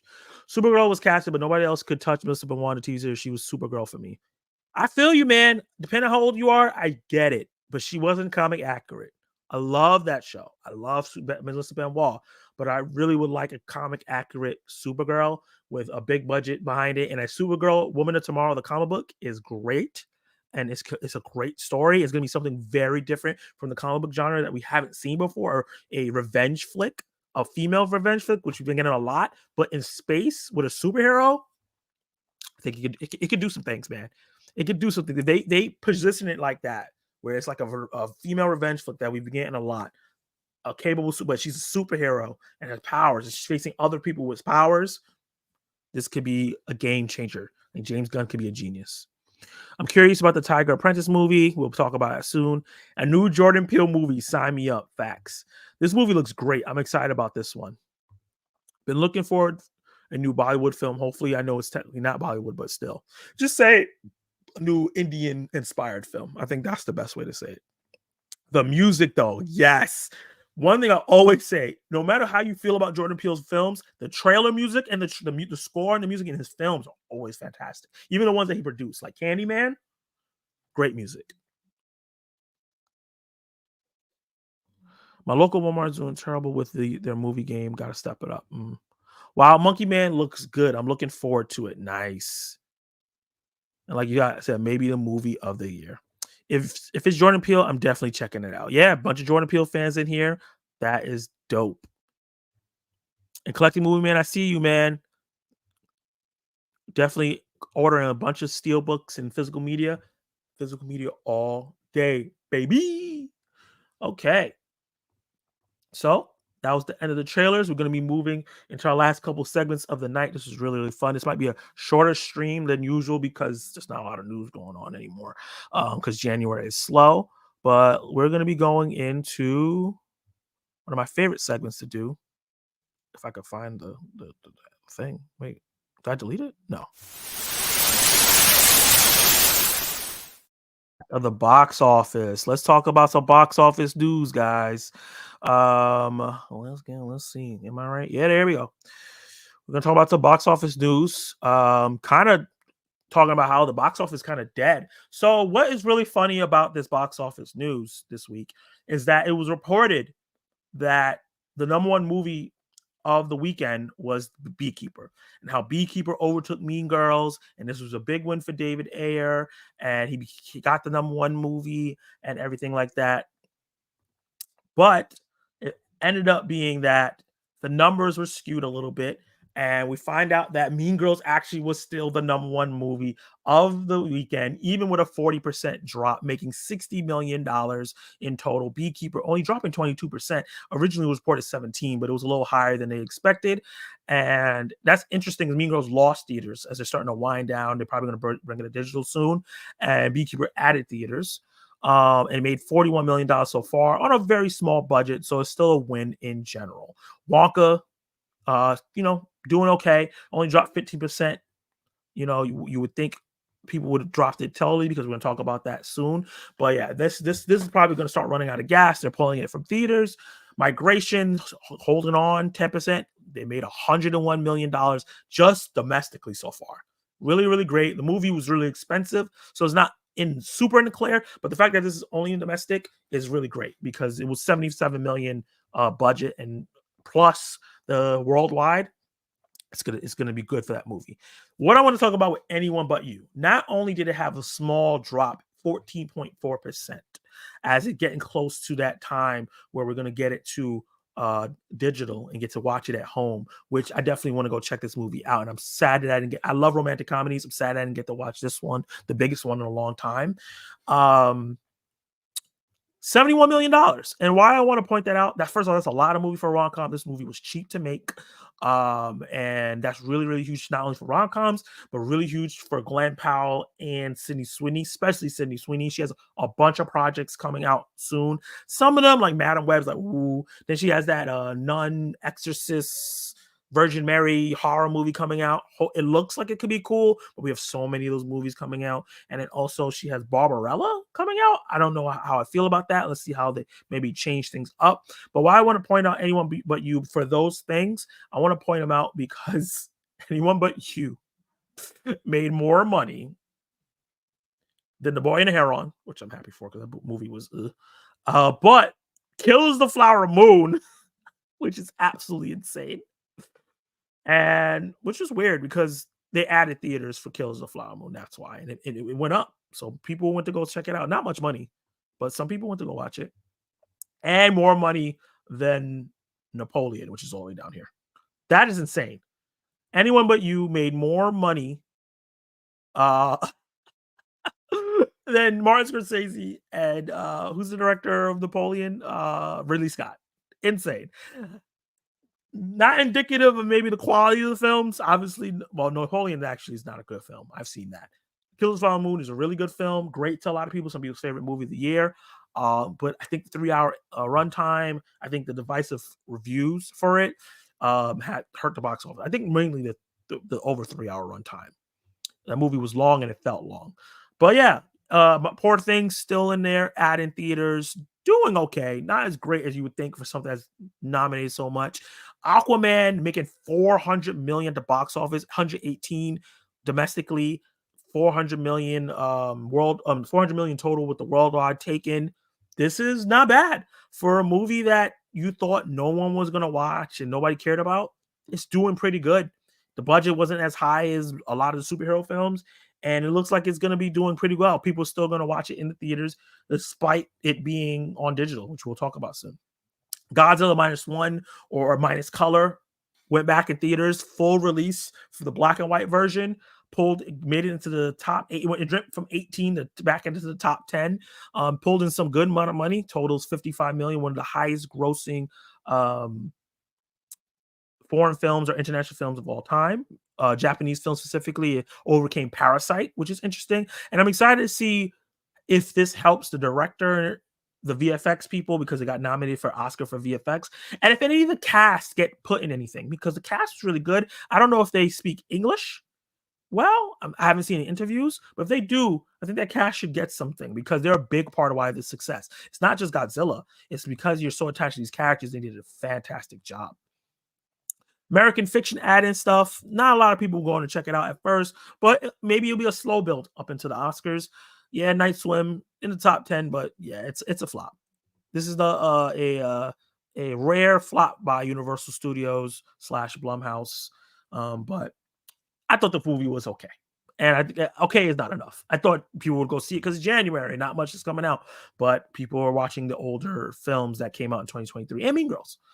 Boys in the Boat did okay. ISS is doing terrible, dropped 57% already, and I think this is his second weekend.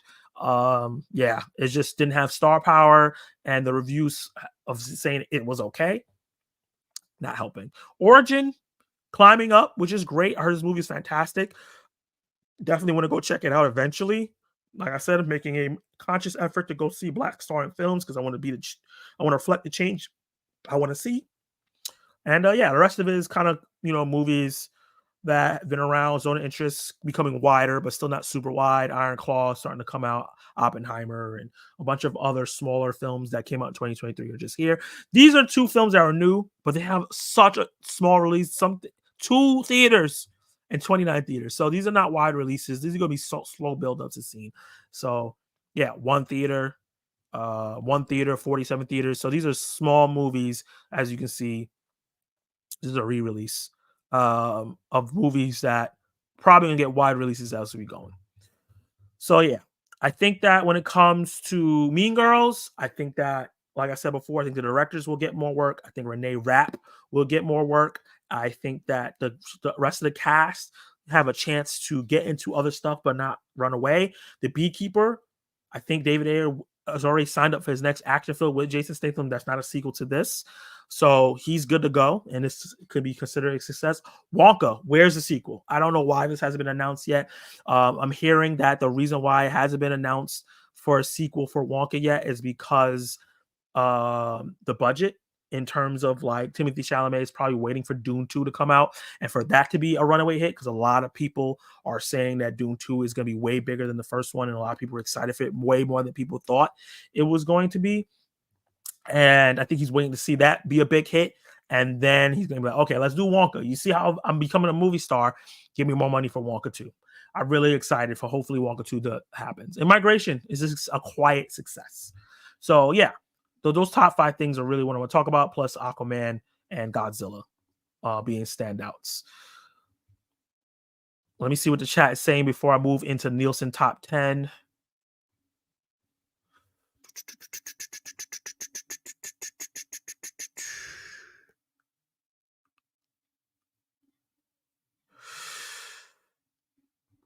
I have a question for you at the end of the stream. Okay, yeah. Hold it for the Q&A session. I saw the trailer for Lisa's Frankenstein with Catherine Newton, and I liked her, but the film looks awful. I haven't seen the trailer yet. I meant to do a reaction, but I never never got a chance to do it. I've been hearing positive things, but everybody, this is all subjective. I saw the trailer for, you typed that twice. I still have to see Beekeeper. It looks awesome. Heard divisive reviews about Beekeeper, but we'll talk about it. I don't want to spoil it. Get ahead of the horse. I'll put the horse ahead of the cart. And I'm ordering from Amazon Footloose. Oh, nice.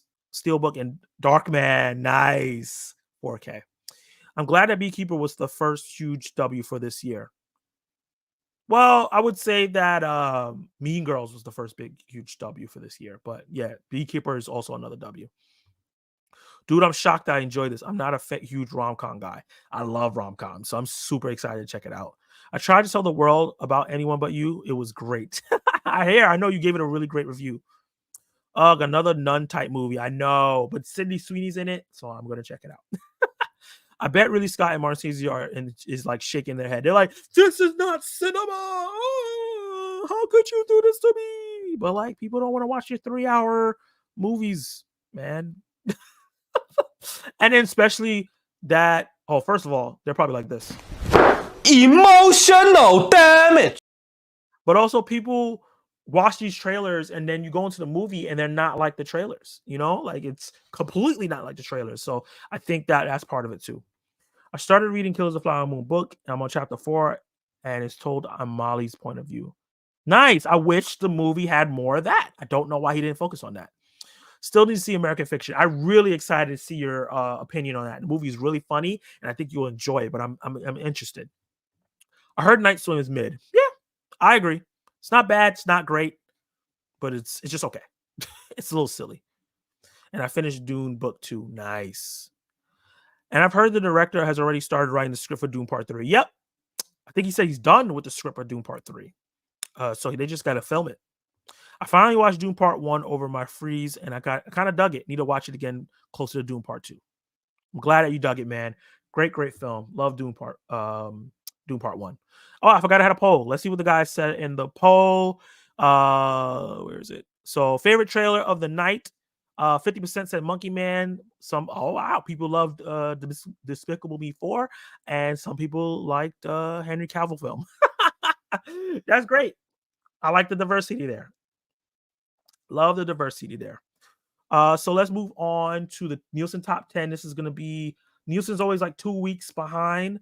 So I think this is going to be the end of the year.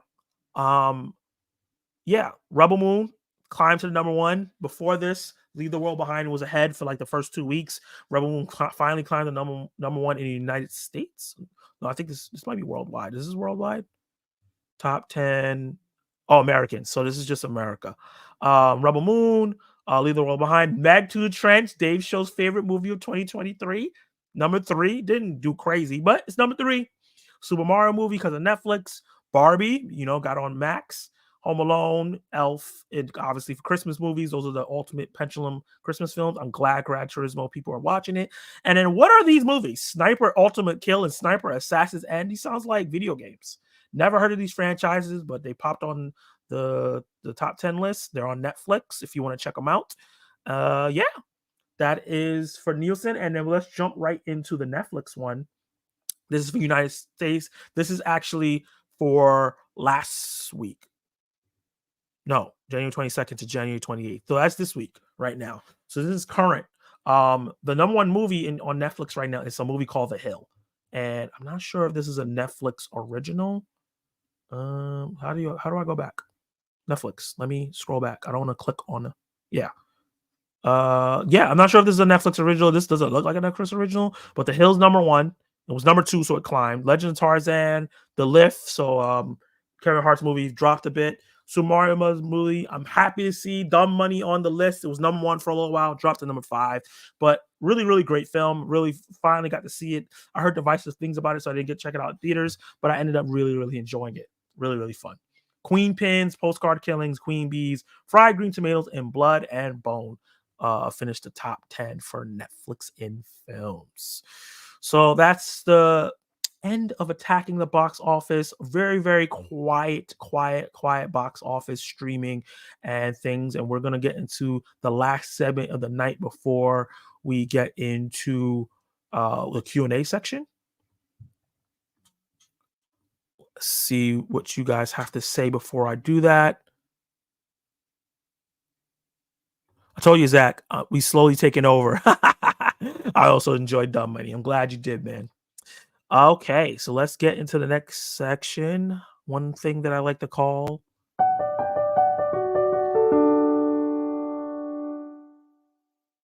coming out this week. What's coming out next? So, boom. So for now on, what I've decided to do, I'm not going to be reading off every single film that's on this list because I feel like that's redundant and some of these things you're just not interested in. So I decided I've looked ahead to curate things that I feel like would be interesting for you guys to watch and easily accessible. So the first thing I want to talk about is, yes, this one, The Red Tide Massacre, which is going to be available to rent this week. You might be available to rent right now. It's a rookie female reporter investigates a string of mysterious murders during an environmental disaster in Florida. Sounds like Florida every day. The killings lead to an escaped convict who is morphed into a bloodthirsty monster after he is shot and disappears into the red tide. This might be awful, but based on the description, it sounds really interesting. It sounds like it's a foreign film. something that you should definitely be on the lookout for. Another film, obviously Argyle, the biggest film that's coming out in maybe in February. In theaters this Friday. A lot of you guys are already going to be checking this out, but just to read the description, Bryce Dallas Howard is Ellie Conway, the reclusive author of a series best-selling espionage novels, whose idea of bliss is a night at home with her computer and her cat, Alfie. But when the plots of Ellie's fictional books, which center on secret agent Argyle and his missions to unravel a global spy syndicate, begin to mirror the covert actions of a real-life spy organization, quiet evenings at home become a thing of the past. Accompanied by Aiden, played by Sam Rockwell, a cat allergic spy. That is hilarious that he's allergic to her cat.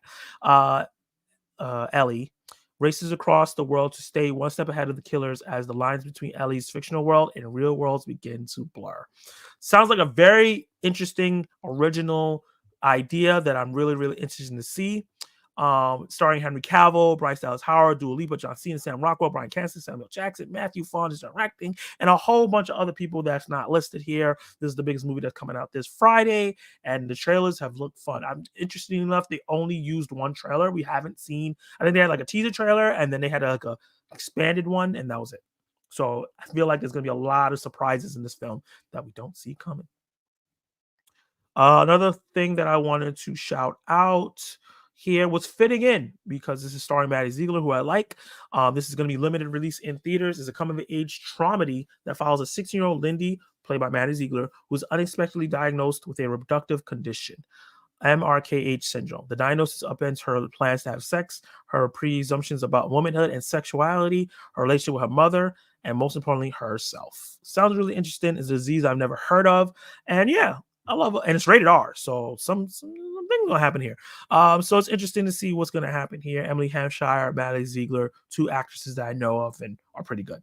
Something that I'd be on the lookout for, even if you don't want to go check it out in theaters. Check it out when it gets on to rent or in streaming. This is not a movie. I usually don't cover TV shows, but I just want to shout this out. This is coming out this week. Mr. and Mrs. Smith is coming out this Friday. I think they're going to drop all 8 episodes. I'm hearing that the show is really good. I'm a big fan of Maya Erskine and Donald Glover. It's weird that they have these two actors because they kind of have a similar disposition, but I'm hearing that they have great chemistry and the action is really good. So I'm excited for this. Going to be on Prime Video. One of the 2 big animated films that are going to be coming out this weekend on streaming. One on Netflix, Orion in the Dark. Orion seems a lot like your average elementary school kid, shy, unassuming, harboring a secret crush. But underneath his seemingly normal exterior, Orion is a ball of adolescent anxiety and completely consumed by irrational fears of bees, dogs, the ocean, cell phone waste, murderers, gutter clowns. He must have saw it too many times, and even falling off a cliff. I feel like those are all rational. All rational fears that I've had. But all his fears, the things he's most afraid of, is what he confronts on a nightly basis, the dark. So when the literal embodiment of his worst fear pays a visit, Dark whisks Orion away on a roller coaster ride around the world to prove there's nothing to be afraid of in the night. As unlikely the pair grows closer, Orion must decide if he can learn to accept the unknown, stop letting fear control his life, finally embrace the joy of living. That sounds like a really great concept, something that we've seen before, but it sounds really, really good, and I'm excited for that. Definitely going to check it out. I don't know if I'm going to get to review it, but I'm definitely going to check it out. It's Jacob Tremblay, who's a great actor. Glad to see he's going to be doing the voice acting. Charlie Kaufman, Paul Walter Hauser, Carla Giacchino. Some really, really, really solid voice acting in Orion in the Dark. And then, was it these? And then Paramount Plus, the other big animated movie that's going to be coming out this Friday, The Tiger Apprentice. Tom Lee, a Chinese-American boy, discovers that he is part of a long lineage of magical protectors known as the Guardians. Tom finds that in order to have a fighting chance against the evil forces that threaten in the world, he must first bring estranged Zodiac animal warriors back together as a unified team. This is starring Sandra Oh, Sandra Rabbins, Henry Golden, Michelle Yeoh, Leah Lewis, all actresses and actors that I like. I think the concept kind of sounds similar to that Michelle Yeoh live action show that was on Disney Plus, but definitely going to check it out to support. We need more diverse animated films with diverse stories that Americans will check out, and it has a really solid cast, so it sounds interesting. Which one of you guys who are going to check out some of these movies that highlight it and what's coming next. These are the films that are coming out in theaters, on streaming, and available to rent that this site has. And then to jump right into it, before I talk to you guys, see what you're talking about, what is coming to streaming this week in terms of old films. So you can now, this is January 30th, get Beekeeper. You can rent it for $19.99 if you didn't want to go check it out in the theaters. You want to watch it in the comfort of your own home. Beekeeper is available for rental for $19.99. Wonka is also available right now. You can buy it for $25.99 or rent it for $19.99. If you haven't got to check it out, I highly recommend Wonka. Such a great time.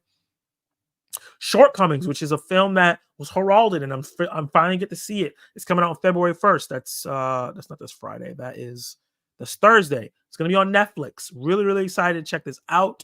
It's starring some actors and actresses that I liked from Joyride and a couple other people. And yeah, I'm really, really excited. This came out pre-Barbenheimer. Probably got swallowed by it. And really people didn't get to check it out. But I'm excited that it's going to be on Netflix. It might blow up there. All on. Other than Shortcomings, on Friday, Dix the Musical. This is part of A24's deal with Max. Everything moving forward from Dix the Musical and on is going to be on Max for A24. And I didn't get to check this out in theaters. Wanted to watch it. I've been hearing some friends say that it's really, really fun. So this is something I'm probably going to get to check out now. Freelance, which was said to be one of the worst films of last year, starring John Cena and I think Alison Brie. Is it Alison? Yeah, Alison Brie.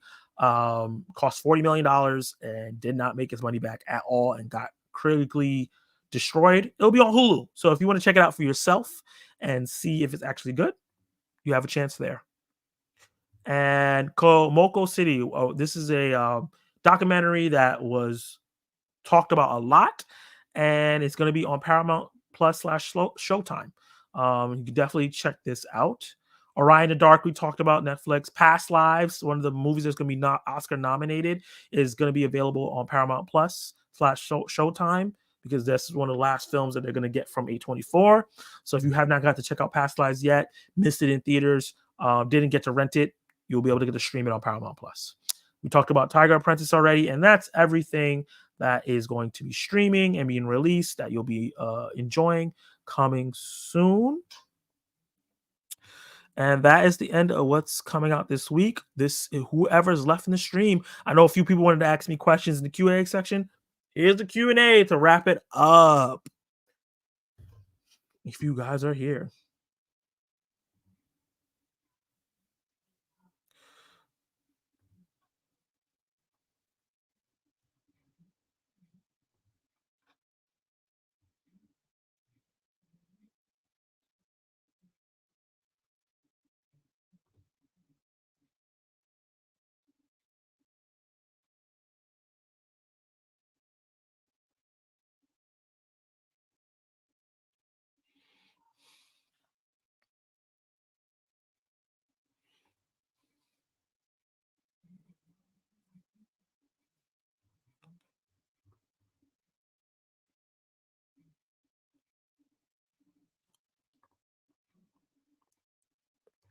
So do you think that movie haul videos are dead? Because I have done a few and they don't even do very well.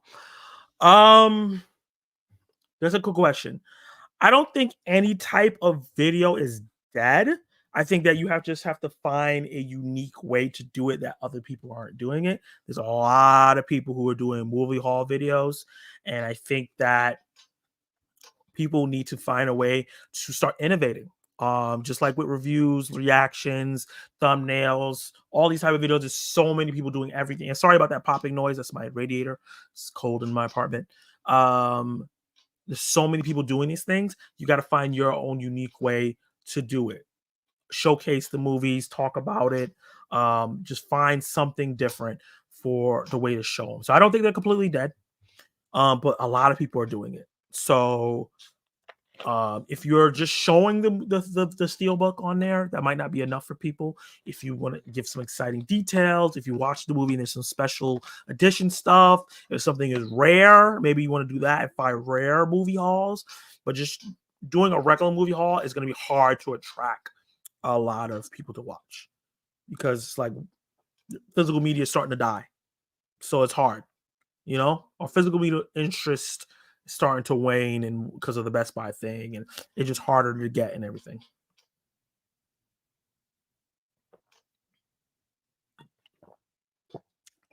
But you gotta find a way to get that off, you know.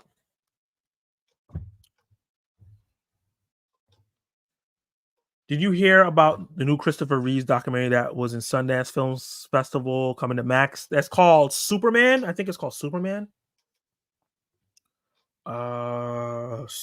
Christopher Reeves documentary.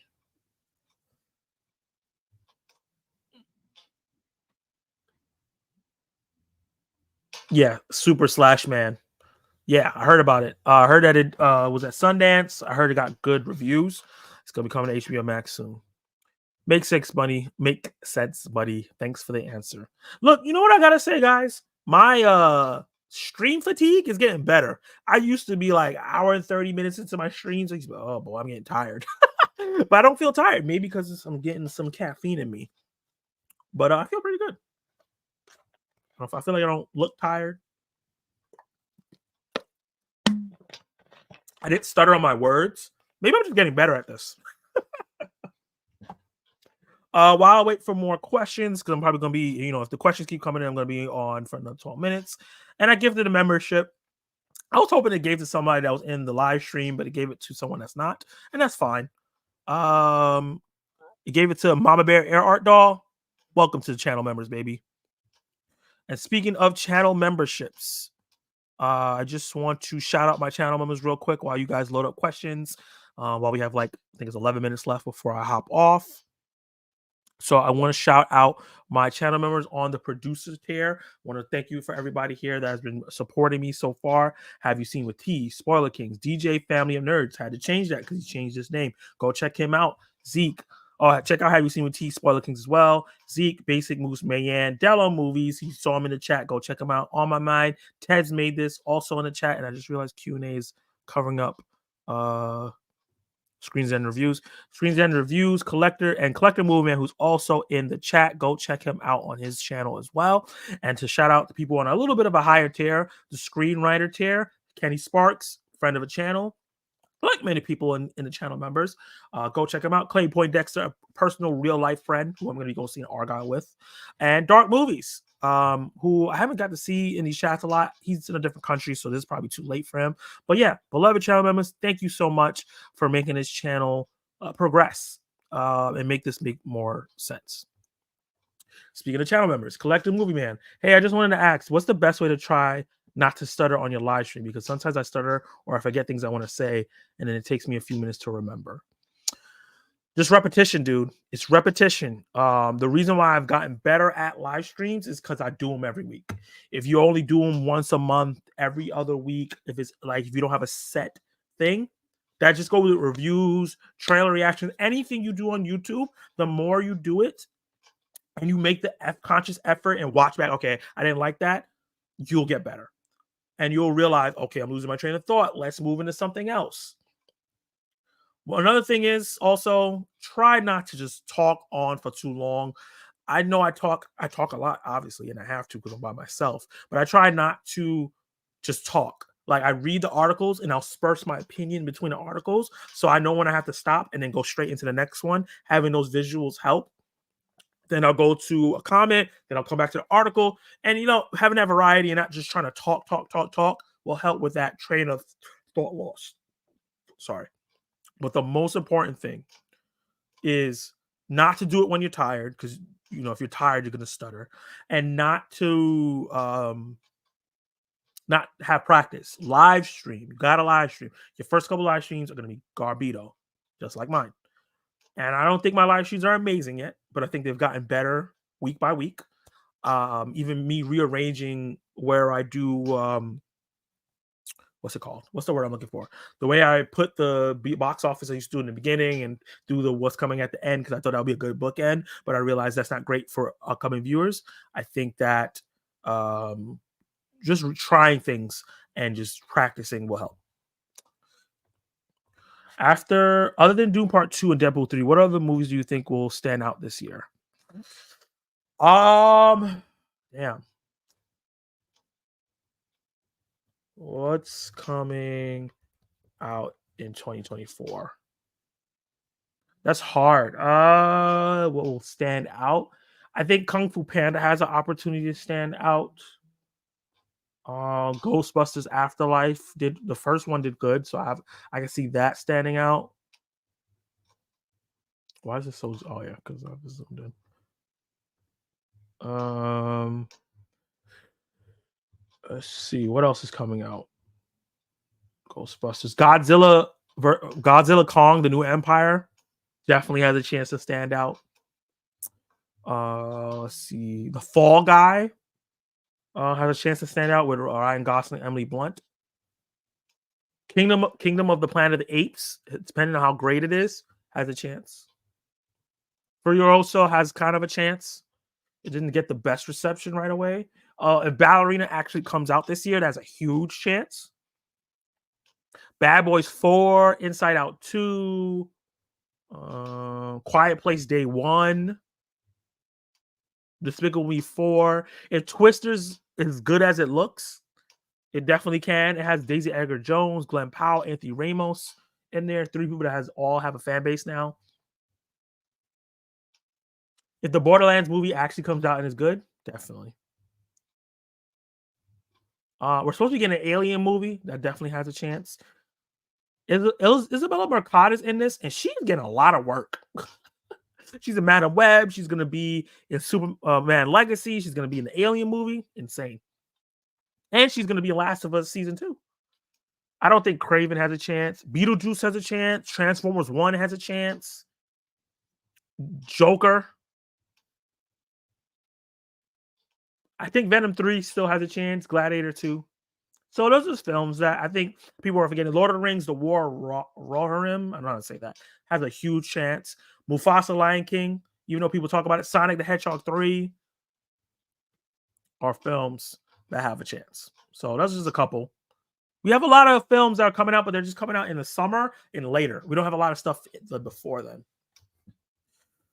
And I have another question. How do you get stuff to pop up on your live stream, articles and photos? Oh, is there a way for me to show you that? There's not a way for me to show you that. So, Collecting Movie, I need to know, what do you use to live stream before I answer that question? Let me know what you use for live stream, and then I can tell you that. I think the movie that Kevin Costner has coming out this year, that's a 2-part movie, and the first half is coming out, then 3 months later, second half. Oh, I did not know he was doing that. That's very, very interesting. Kevin Costner's been doing more conservative-leaning films, and that part of the country has been starving for movies that represent them, so it definitely can do really well, especially if it's faith-based. And I also think Clint Eastwood new movie that has coming out and also directed it. I don't support Clint Eastwood. I don't bangs with him. So sorry about that. Kevin Costner, I'm treading the line with him, but Clint Eastwood, no. Sonic 3 maybe. Yeah, Sonic 3 maybe. I think with the success of video game movies, I think more interest will be in there.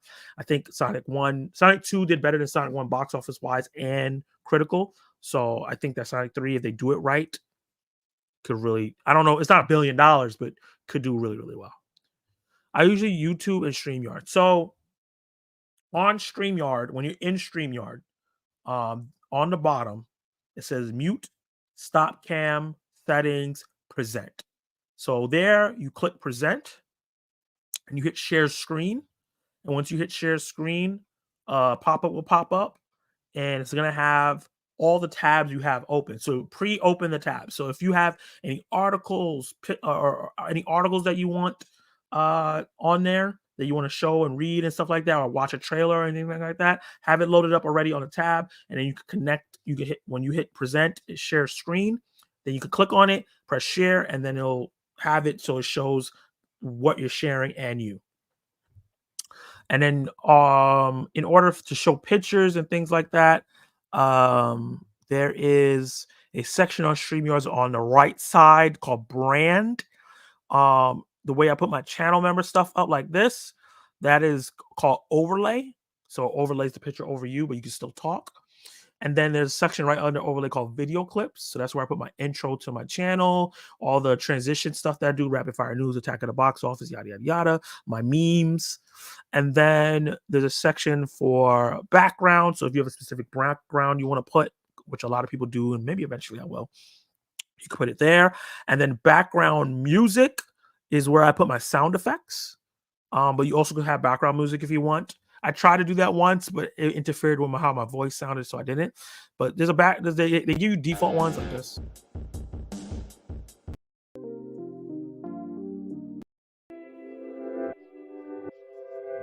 You know? So there's a lot of these are all like the things I have. You upload all those straight from your computer into the background music. They'll stay there forever until you delete them. And yeah, that's how you do it. So if you're on StreamYards, that where you see brand, that's where you put your logo, you put your overlays. Like if I wanted to have the StreamYard stuff, I could put this on there. Then you can upload clips and you can upload sounds. And that's how I get those things there. I think enough time has passed. We can try a new Dune movie. I think so too. And I think with the success of the new Dune game, and they follow that, how violent, fast paced, and crazy that is, I think you can do really well. Don't try to make it like a typical Hollywood film. Follow the game as much as you can. Add a great story. Maybe infuse some Mad Max into it, but like futuristic sci-fi, molten lava Mad Max. And I think it's a winner. Do you think you could do a walkthrough, something on those things, so I could see how it's done? So I would love to do a walkthrough. The only problem is I don't know how I would show you what I'm talking about. Hold up. Stream yards layout. Actually, hold up. I think I might have figured it out. Give me 1 second.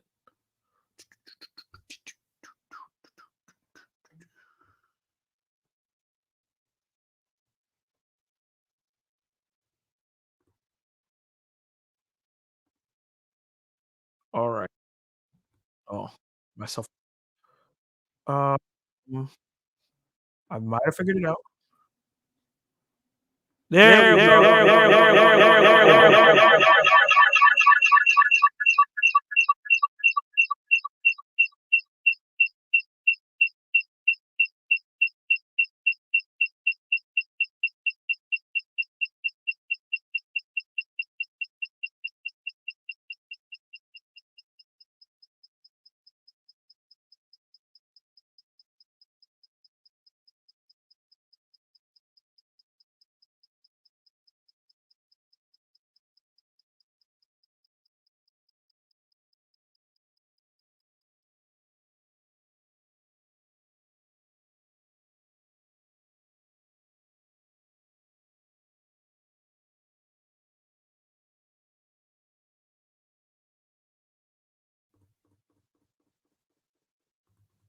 Okay.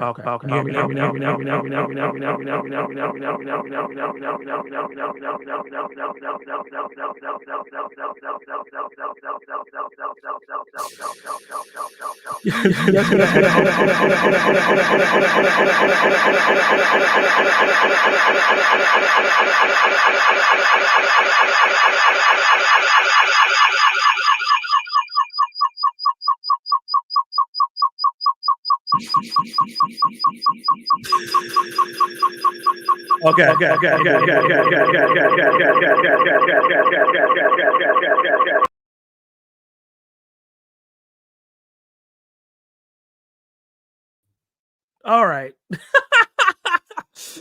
that didn't work out. I thought I could be in StreamYards and show you at the same time, but it's not letting me. That echo is crazy. That was killing my ears. Oh my god. Hold on. So let me. I was originally gonna do it this way. StreamYards layout.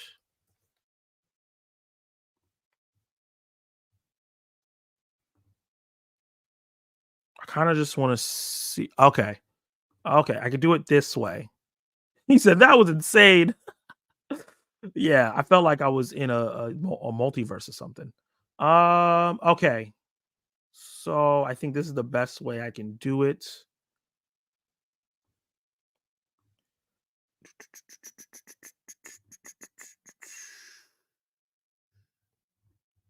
I want to zoom in on the picture.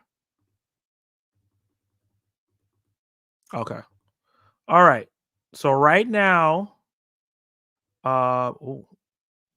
if you can see what I'm looking at, see this guy's face. This is the layout when you're in StreamYards. These are your different layouts here. So this is the single layout where it's just you. Then if you have a guest, you can have one where you have both your faces closest up. Then you have one that like it draws you back a little bit. And then if you have one where you have three people and you want to highlight the person that's talking and then the other two are on the side. And then they have one where you want to show stuff. So this will be you on the left side and then an article, video, or something that you want to share on the right side of you.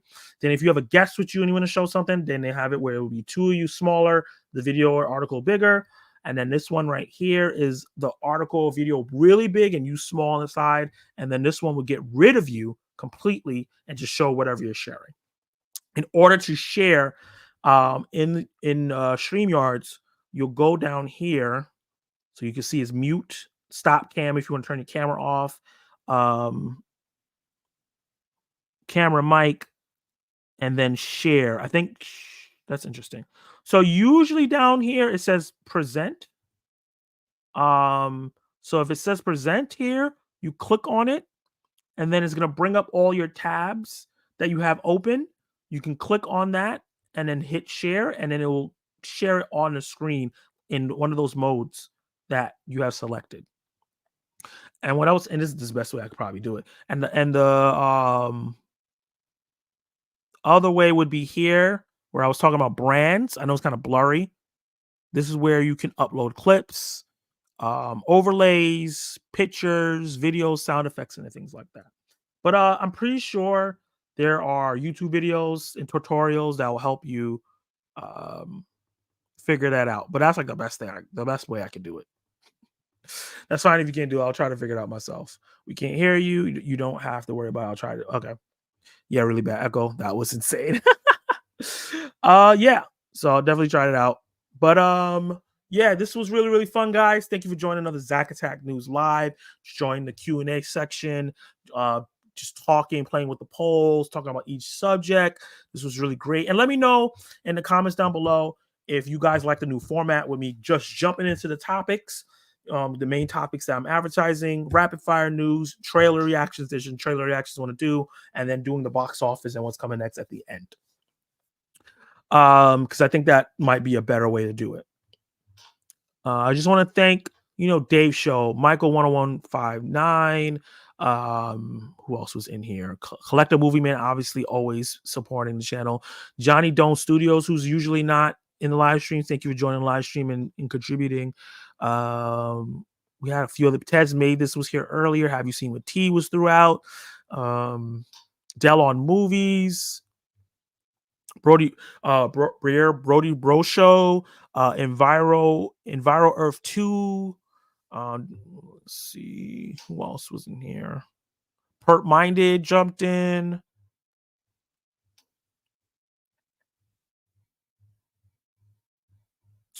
Yeah, I don't think I'm missing anyone right now. Yep, that's about everyone. But thank all you guys for jumping in. At one point, we had like 11 people on the stream.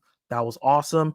And yeah, I had a really fun. And I hope you guys have a good night. Like I said before, I no longer have an outro because they're claiming it. So peace.